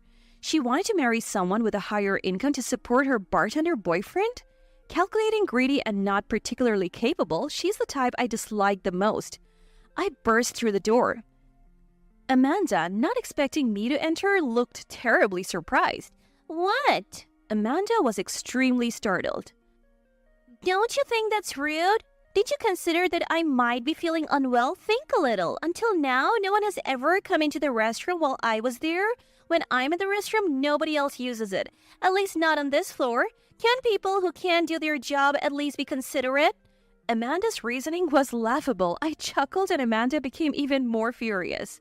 What's with you? Part-timers are just not up to it. Unlike full-time employees like me, being a part-timer in your 30s, that's just unthinkable. Her extreme anger made me laugh. Though Amanda was visibly upset, I managed to respond calmly. First, maybe you should hang up the phone, Miss Full-Time Employee. What's this older lady blabbering about? Amanda retorted, but I calmly said, everything you said was heard by the guy on the phone. She then started talking in a flirty voice to the person on the phone. Sorry, Andrew, an older lady interrupted our conversation. I'll call you back, Andrew. Don't give your heart to any other woman, okay? With quite the performance, Amanda changed her tone to end the call. After hanging up, she glared and confronted me. You get it? I'm favored by the CEO. Someone like you, an older lady part-timer, can be fired in an instant. By the way, what's your name? I should ask again to remember. Such foolishness is impressive in its own way. I sighed deeply. It's Grace. Your husband was under my care, wasn't he, Amanda?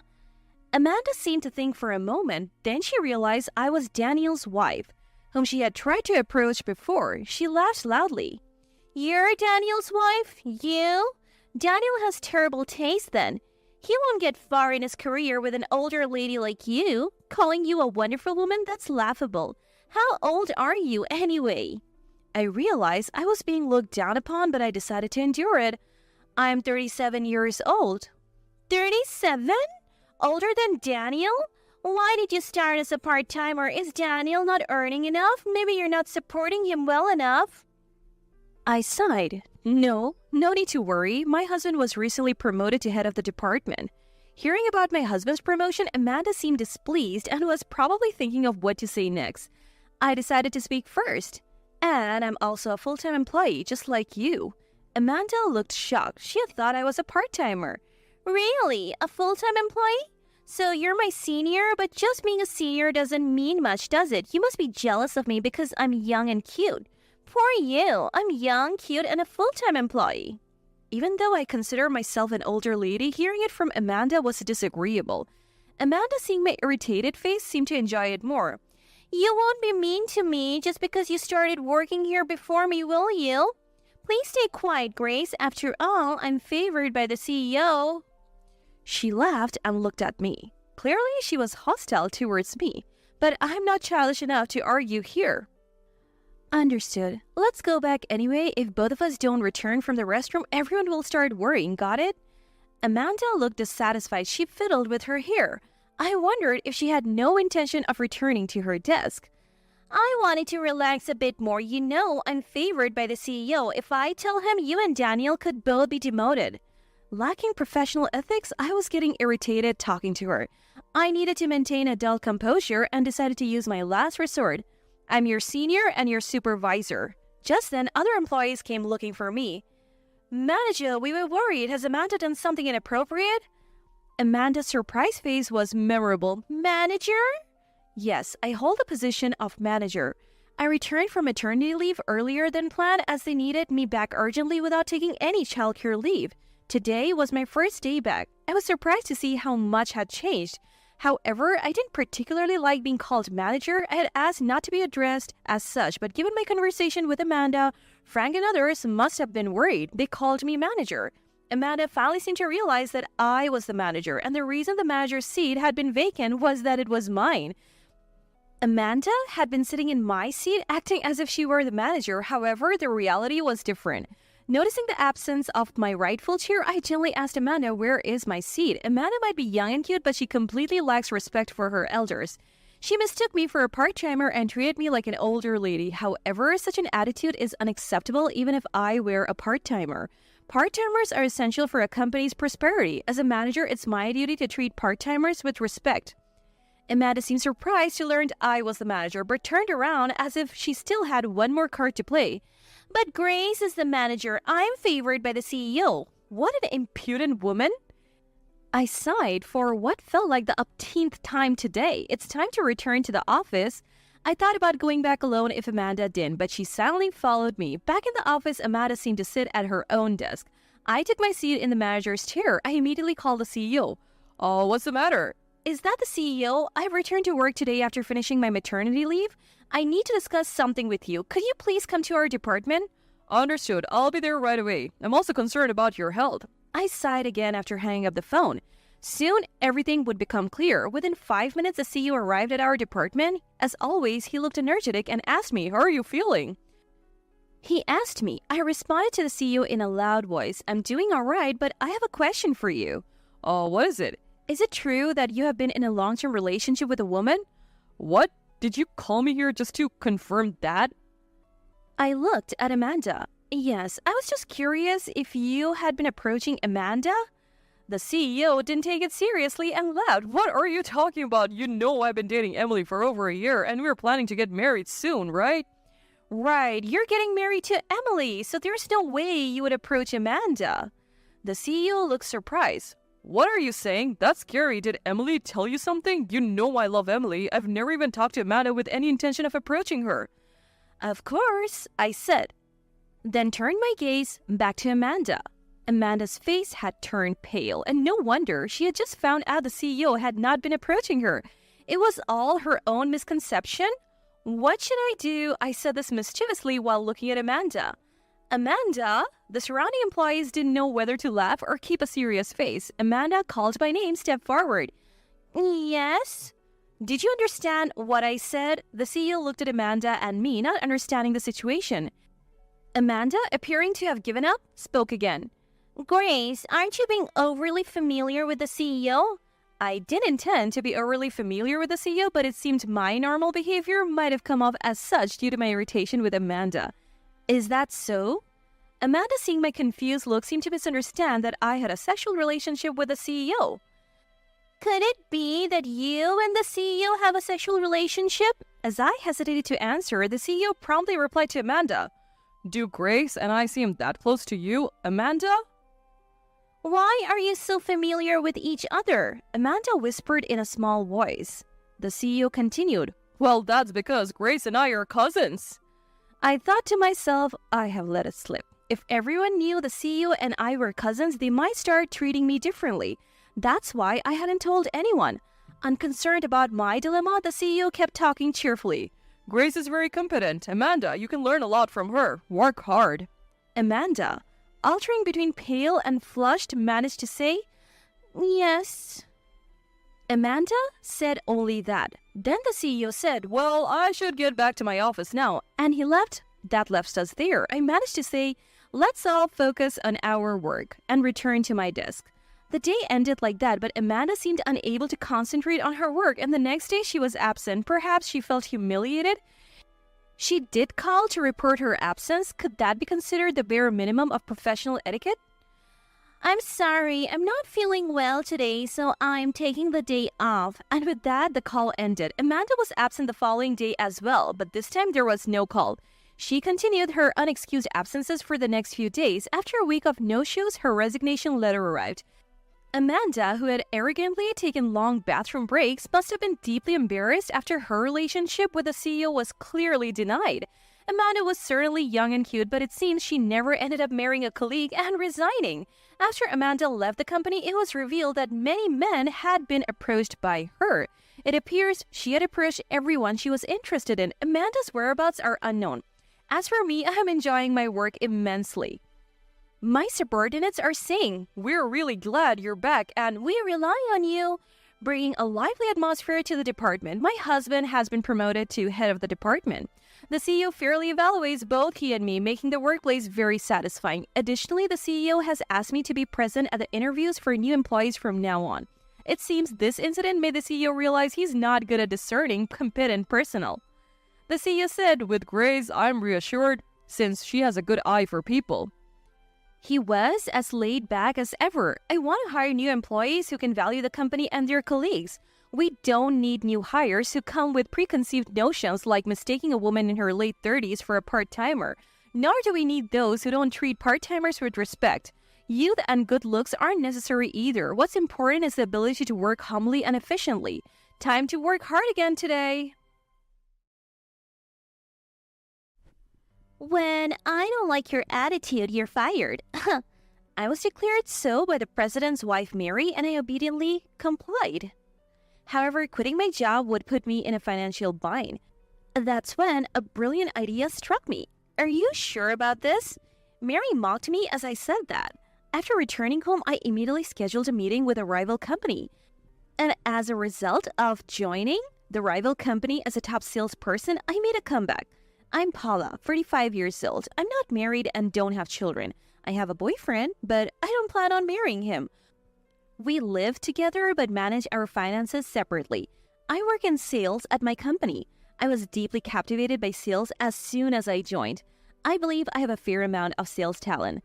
This confidence started with the Rookie of the Year award in my first year. Since then, I've consistently been the top performer, surpassing all my peers. I maintain the best record in the company and no one has yet surpassed my past achievements. My status in the company has significantly changed over time. Now recognized by the president, I'm invited to important meetings to share my opinions. I'm proud of that. One day, I heard the president got married. She was 17 years younger than the president and apparently used to be an actress. Her name is Mary. I thought I might have seen her on TV. The president seemed completely smitten with Mary. I immediately conveyed my congratulations to him. He was pleased and invited me to their wedding. Mary looked confident and admirable at the wedding, but after she joined the company, my impression of her changed drastically. She started acting as she pleased, using the president's name as a shield. Mary joined the company last month. The president appointed me to mentor Mary in the techniques I knew. In other words, I became Mary's supervisor. He wanted to make her vice president and valued my contribution to the company. I was nervous about this sudden responsibility, but also felt recognized. On Mary's first day, I introduced her to my clients after a polite introduction. Her demeanor was perfect, fitting for an actress. I thought she might be a great asset, but that impression quickly faded. I don't want to go to sales anymore. What? She said this a week into the job. Claiming she didn't need to do sales as she was becoming a vice president, she refused to go out. Why is that? Did something unpleasant happen? It's because the sun is too strong. Oh, what? I couldn't believe my ears, but it wasn't a misunderstanding. Mary, with a disgruntled face, began to complain. I used to be an actress, you know. I never had to walk around town in the sun sweating. It's how I maintained my beauty. Besides, the president likes me this way. That's why I want to keep my beauty for him.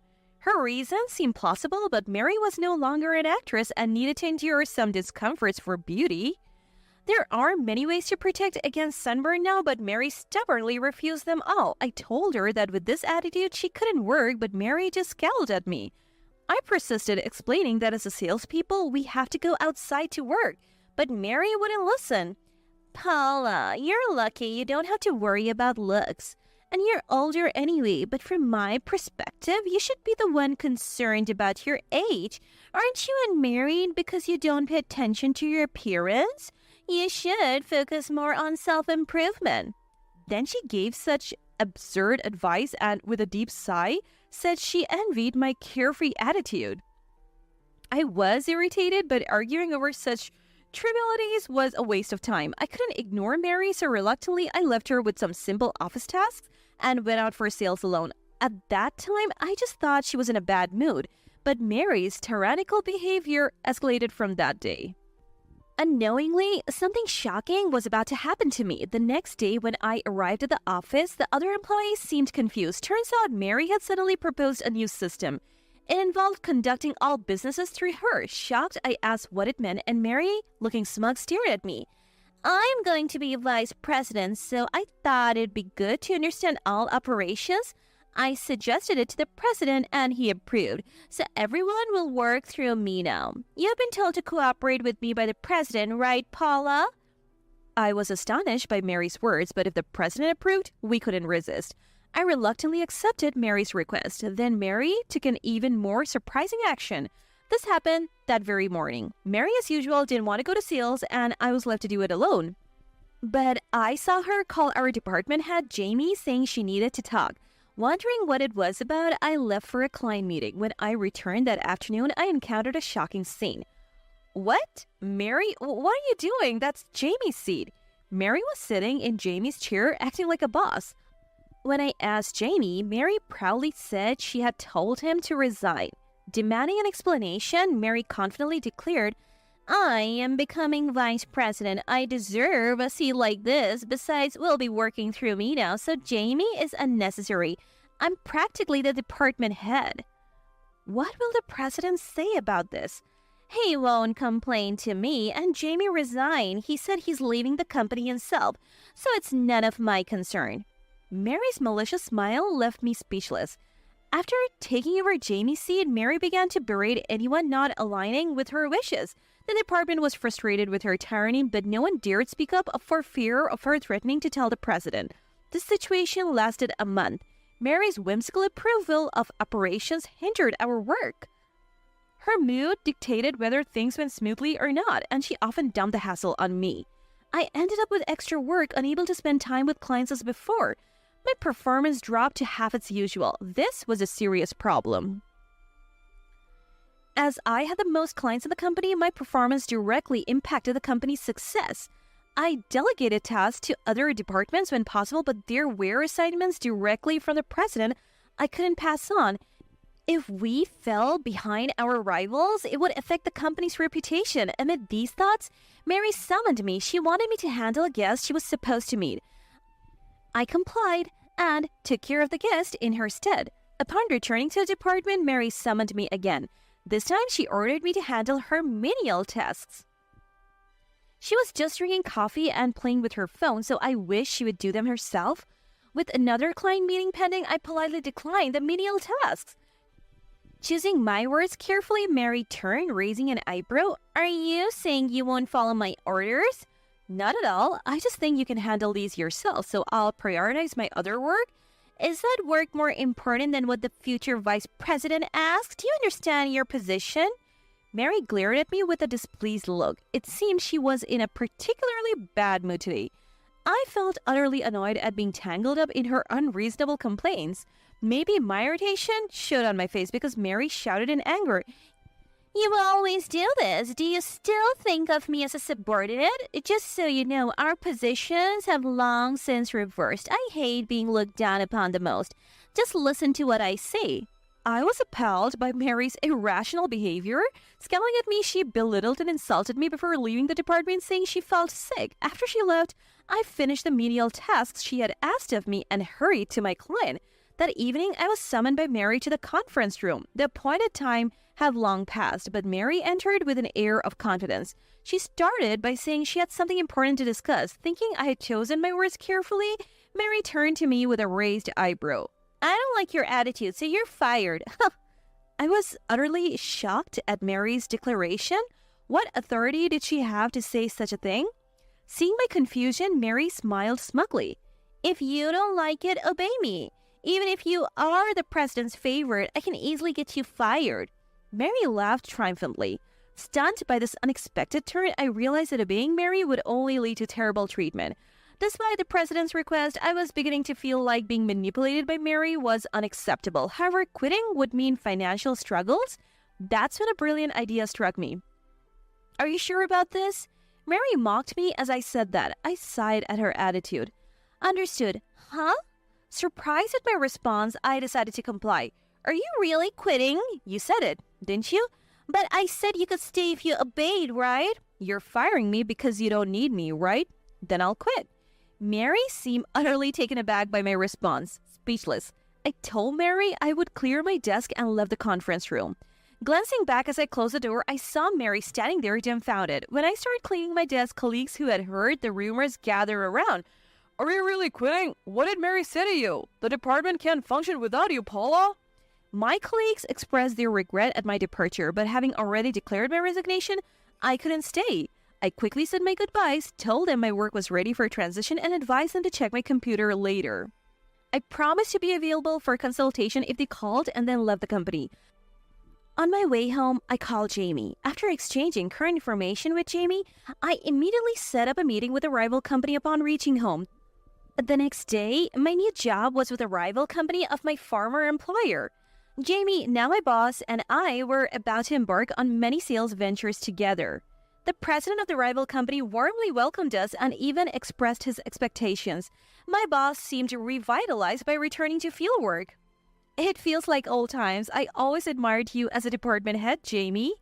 Hey, I'm not a department head anymore. Right. Sorry about that. As we exchanged light-hearted banter and approached the company's front desk, we noticed something amiss. Wondering what was happening, my surprise grew upon seeing the woman at the reception. What are you doing here, Mary? There you are, Paula. Come back to our company right now. Huh? I invited an agitated Mary to a guest room to calm her down, asking Jamie to join us despite the inconvenience. I asked Jamie to join me despite the inconvenience. Everything's a mess. Mary had been ranting like this since she started talking. Since she insisted I return to the company immediately, I asked Mary why, considering she had fired me. Then Mary shared what happened after yesterday. Minutes after I left the company, the president rushed into the department. Apparently, an HR employee had reported my departure. He was questioning and visibly upset with the other employees. Mary then explained the situation. I told her to quit because she always resisted me, and she quit just like that. She must be too proud and impatient. How can we improve efficiency with someone like that around? I made things clear, so don't worry. Mary seemed to think she did the right thing in firing me. She even believed that her personality traits would reveal to the president that he was being deceived. However, the president yelled at Mary. What have you done? Are you trying to ruin my company? Huh?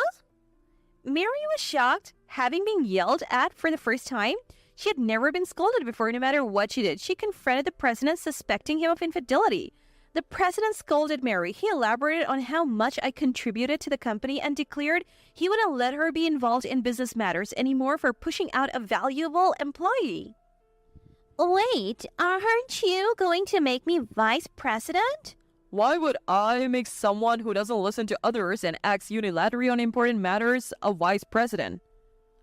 I was happy Mary took an interest in the company. I wanted her to learn skills from Paula, but why did she do this? The president was distressed, holding his head. He even heard that I joined a rival company and was despairing that his company would now fall behind significantly. Unaware of my vital role, Mary was held responsible for letting me go. Mary was furious, but the president's anger was even more intense. He apologized to all employees present, tears in his eyes. The employee said it's not the president's fault and blamed Mary. Still, the president felt responsible, saying it would be his fault if the company failed because Mary was his family. The situation was calmed by the president's secretary. The secretary hastily approached and managed to take the president away for the moment.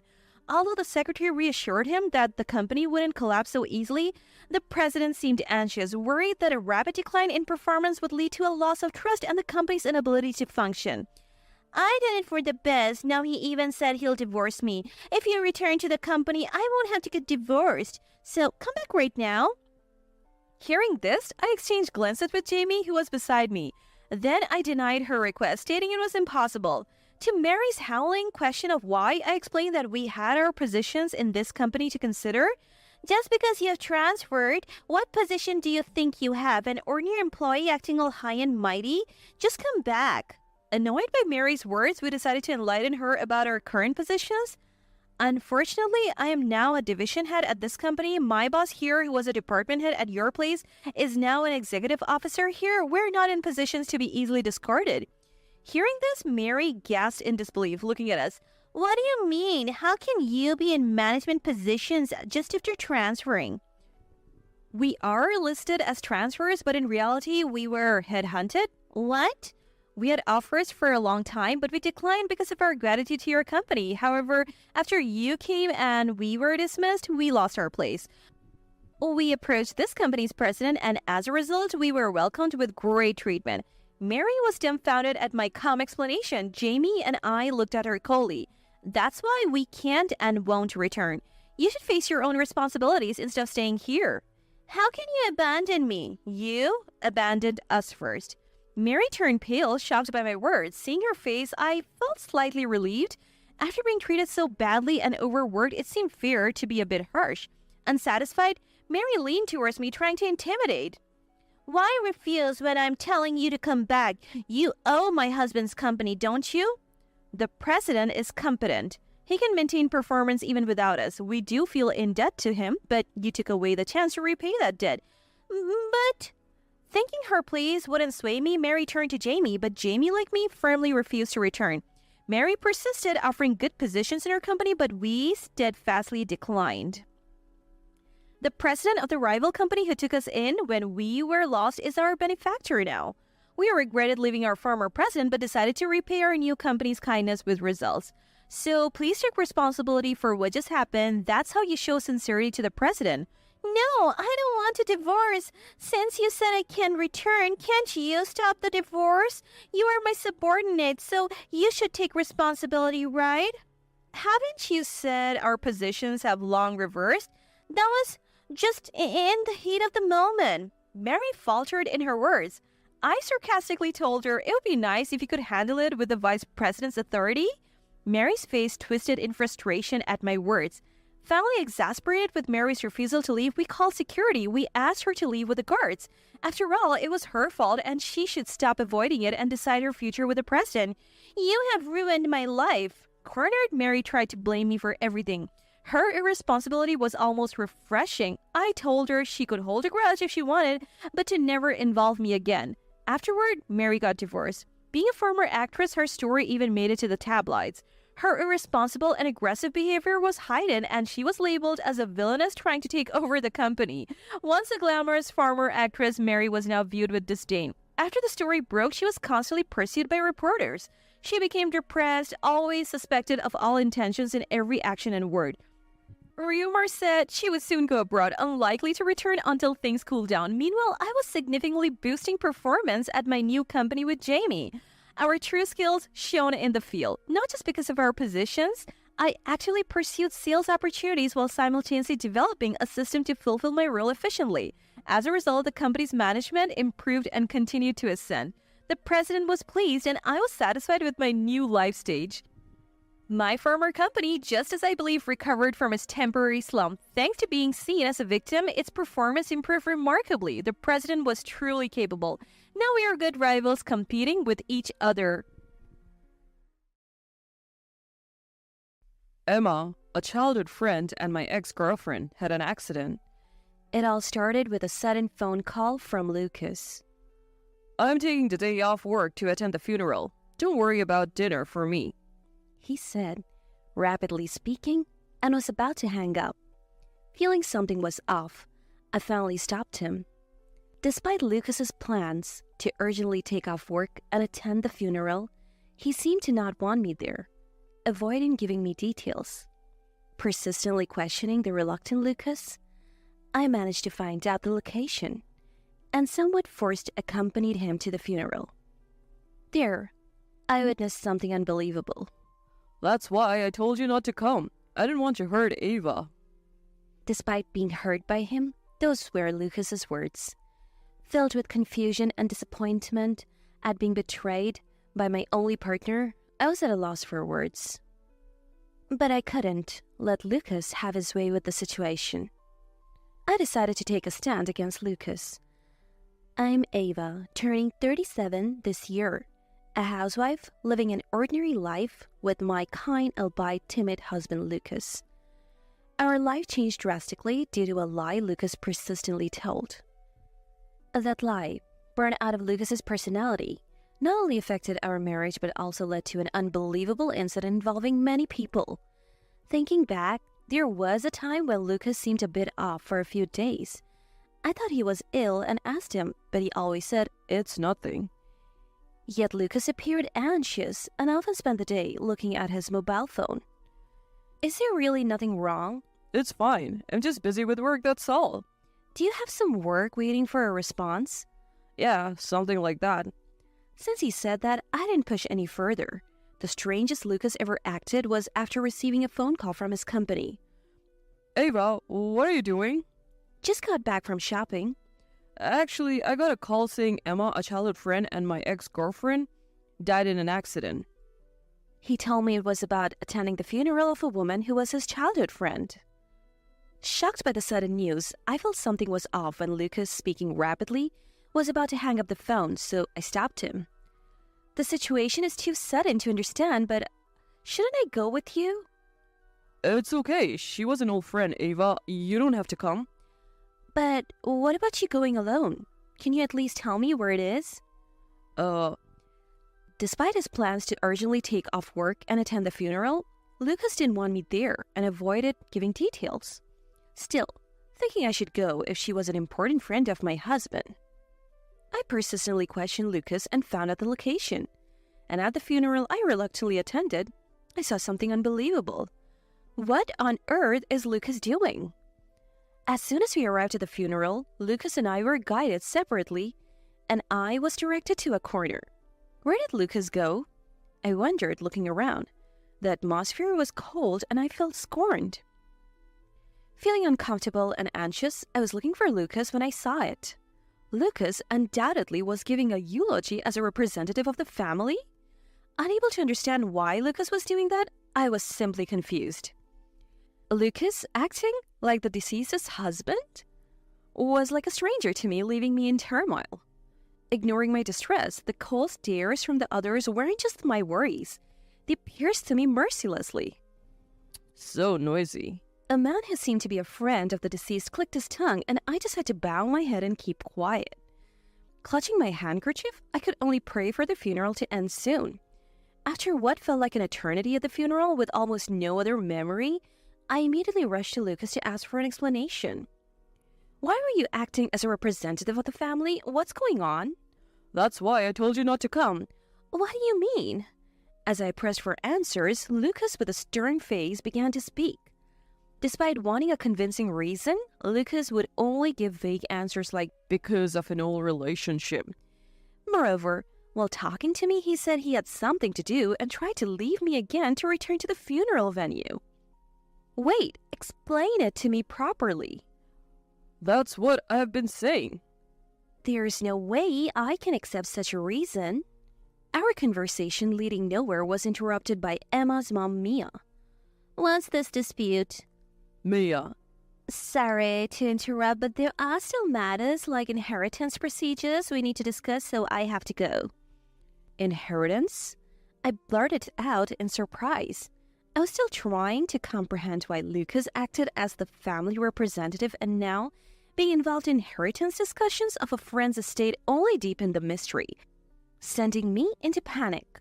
Wait, what do you mean inheritance? Why Lucas?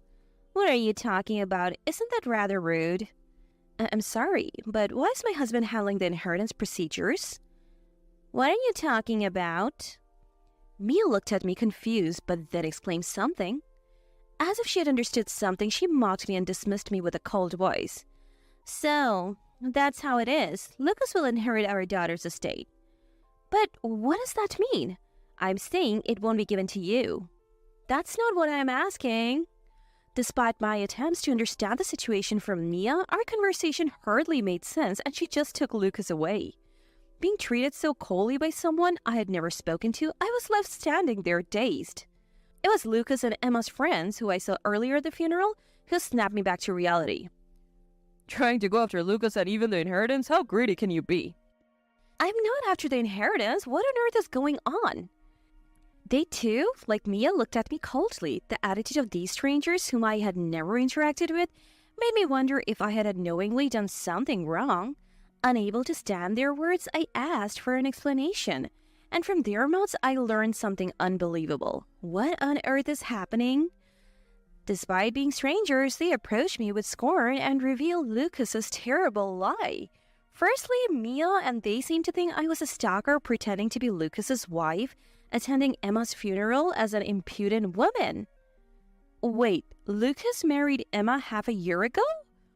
Yeah, they couldn't live together because of you. You have been clinging to Lucas, haven't you? According to them, Emma and Lucas were supposedly married for about half a year, but they couldn't live together because of me, a stalker, causing trouble for Emma? This absurd story left me speechless, but they refused to believe anything I said, no matter how much I insisted I was his real wife. They saw it as mere delusion. Waiting for Lucas to explain would only reinforce their stalker suspicions, so I had no choice but to go home alone. Back home, I was completely stunned, treated with contemptuous words, Brushed off by Lucas, who should be my ally, and returning home alone, I felt utterly miserable. Alone at home, doubts and fears overwhelmed me. Am I the crazy one? It's just Lucas lying, right? Restless, I called my parents' house. Oh, what's wrong? Calling so late at night? Mom, Lucas and I are married, right? Of course, what are you talking about? It's obvious, but we had a wedding ceremony and our parents attended it. My mom, who knew we went together to get our marriage certificate, asked, is something wrong? Her gentle voice eased my tense heart and I ended up telling her everything that happened today. I didn't understand why Lucas would lie and why I'm being treated as the bad person. I don't know either. Mom seemed at a loss for words and fell silent over the phone. Then I heard voices in the background and it seemed Dad took over the phone, his deep voice reaching my ears. I heard the story. Is Lucas there now? He hasn't come home yet. I see. I'll come over right now. And Dad said that and hung up before I could react. Lucas didn't come home all night, and the next morning, Dad arrived first, ringing our doorbell. Is Lucas back? Not yet, it seems. I see. But I told Dad that Lucas hadn't returned yet. He said he would wait until he comes back and sat down in the living room. Normally quiet, Dad was tapping the table with his fingers in frustration. Lucas acted as a family representative at the funeral, I heard. Yes, his ex-girlfriend died in an accident. Did you know anything about it? No, he evaded my questions. That's why he said not to come. I answered honestly and Dad let out a deep sigh. Lucas finally returned home in the afternoon looking exhausted. Dad immediately said in a low voice, Let's hear your story. Mason, well, why are you here? I came to understand the situation. What's going on? Initially annoyed at me for telling Dad, Lucas glared at me but soon shrank under Dad's stern look and sat down, trying to evade with vague excuses like he did with me, but Dad wasn't having any of it. Lucas initially tried to make it seem like my misunderstanding, but he was easily cornered by Dad. She asked me to. She had no father. Still, there's no obligation for you to take on that role. It just happened. So, Ava was slandered by the deceased's family and friends by chance? That's why I told her not to come. I didn't want to hurt Ava. Unable to escape, Lucas finally confessed under Dad's questioning. When I asked, what do you mean? Lucas, scratching his head irritably, began revealing unbelievable things. They insisted, so I casually dated her, but if they found out I was married, I didn't know what they would say. So I kept quiet, and then she cornered me into marrying her. What are you saying? Do you realize what you're saying? I do, but I couldn't just say it was all a lie now. So you kept lying, thinking it would be fine if no one found out? Unaware of Lucas's lie, Emma pressured him to marry, but of course, since he was married to me, that was impossible. If Lucas had confessed earlier, it would have been better, but he got trapped in his own lies and tried to make me the villain to continue his deception. I thought I could cover it up by making Ava out as my stalker. How could it come to that? First by Emma and Mia to even write a marriage registration when Lucas felt trapped with no way out, he fabricated me as his stalker. He lied about handling the marriage certificate himself and kept postponing the wedding with the excuse of waiting until our issues were resolved. Lucas's clumsy lie couldn't last long, but with Emma's death, he couldn't back out and ended up acting as a representative for the family at the funeral. That's why I thought if I just got through this funeral, I'd be free from Emma and everything would end peacefully without anyone getting hurt. But then Ava had to insist on coming to the funeral. Are you serious? Yeah, Ava wouldn't have been hurt if she hadn't known.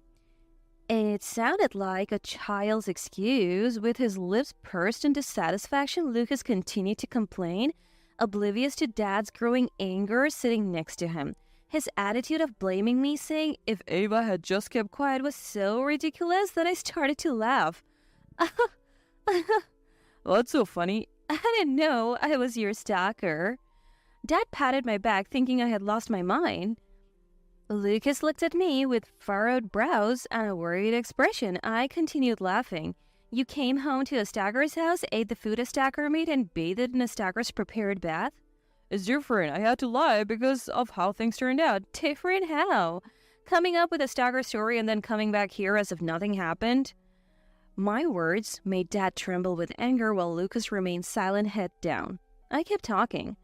I was such an inconvenience, right? You wanted a happy marriage with Emma. Sorry for being a stalker in the way. No, I mean, Lucas, who had been complaining, was now speechless, hunched over. What do you have to say for yourself? A silence followed until Dad slammed his hand on the table. enough. Do you realize how much your lies have hurt our daughter? I'm reflecting on that. If you're reflecting, then call Mia and her friends and explain everything. But things were going so well until now. No excuses. You've tarnished our daughter's reputation. Dad, furious like never before, grabbed my hand and stormed out of the house. Back at my parents' house, a worried mom greeted me. I was still laughing, saying I'm fine, which only made her more anxious. However, it seemed like this only made Mom more anxious, so she just patted my back and told me to take it easy. After that, Lucas called several times, but I left all communication to Dad. Taking Mom's advice to relax, I started to feel better, but also increasingly disturbed by Lucas's bizarre lies. About 2 weeks later, Lucas said he was ready to talk, so I went with my parents to the designated place. Lucas is stalker here? Ava, I'm sorry. Ava, stop it. As soon as I arrived, the stares from the people already gathered made me laugh again defensively. And Dad scolded me as I sat down, and when Lucas tried to sit next to me, I shooed him away. Start explaining what's been going on. Lucas, what exactly do you want to discuss? Surely not that you were cheating with this lady. Mia, clearly despising me, asked Lucas with visible discomfort. The other friends there glared at me, siding with Lucas. Lucas, for his part, looked resigned but still hopeful for Dad's and my forgiveness. Of course, no sympathy was given, and I urged Lucas to speak in front of his late-arriving parents. Are you going to tell the truth, or am I your stalker forever? Everyone, I have something to apologize for today. With a lack of confidence in his voice, Lucas finally started speaking. The truth was, I was married to him. Lucas hadn't submitted a marriage certificate with Emma. Until the funeral, he seriously thought he wouldn't be caught if he pretended I was a stalker. He confessed everything. So you were treating your own wife as a stalker? Pretending to be married to that girl cheating on us in plain sight? As the truth slowly came out, Lucas's friends murmured and Mia turned red and then pale, looking like she might collapse. Dad would clear his throat loudly to steer Lucas back on track whenever he tried to be vague. Hearing all this, I started crying. Though I had been laughing earlier, Lucas had always been weak-willed, often overworked, coming home late. I thought I had been supporting him as a wife. I may not have been perfect, but I believed we were a happy couple. Yet it seemed I was the only one who thought so. After all this, I couldn't help him anymore. Lucas, turning pale as he explained, couldn't bear the stares and choked up, looking at me for help. I couldn't stop my tears seeing his pitiful face. Ava, I'm really sorry. Please don't cry. Whose fault do you think it is? Lucas interrupted his explanation, touching my shoulder like a devoted husband sympathizing with my sorrow. Knowing his kindness was all to protect his pride and lies, my suppressed anger exploded. How dare you treat someone as a stalker and say such things? Ava, I'm not crying for you. I'm crying because I'm embarrassed to realize I had such a pathetic husband. In the private room of the restaurant, I yelled at Lucas unabashedly. Lucas was shocked to be yelled at, and then he started crying quietly. His parents remained silent throughout, unable to keep up with what their son had done. In the end, the gathering ended with Mia and friends apologizing to me. Ava, I'm really sorry. You'll come back home today, right? Stop it, it's disgusting. I realized we couldn't understand each other when Lucas suggested we go home together. He was surprised when I refused, not expecting it. His parents apologized profusely and took him home. Lucas thinking a simple confession would suffice for forgiveness seemed alien to me. Ava, you must be tired today. Go home and rest. Yeah, thanks. I'll handle the rest. We went back to my parents' house, leaving everything to Dad. My parents comforted me, and I finally felt the betrayal of my husband. Later, with Dad's help and despite Lucas's reluctance, I managed to get a divorce. The house we lived in was sold, and I received the money as alimony. Lucas went back to his parents' house penniless. He was condemned by Mia and shunned by friends who learned the truth. His family didn't support him either, and he led a pitiful life.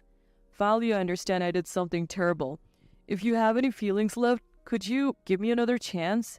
There is no chance or feelings left. Lucas called once after the divorce, hoping to reconcile. He thought if I forgave him, everything would be fine. When I said no, he blamed me for making things worse, and I hung up. I don't know where he moved or what happened to him, and I don't care. I moved with the money from the divorce and started working. Surrounded by sincere and kind colleagues, I'm enjoying my work. Ava, how are you doing? Any troubles? I'm fine now. I'm actually enjoying my work. That's good. Dad's calls increased after that. Mom said he's worried about me in his own way.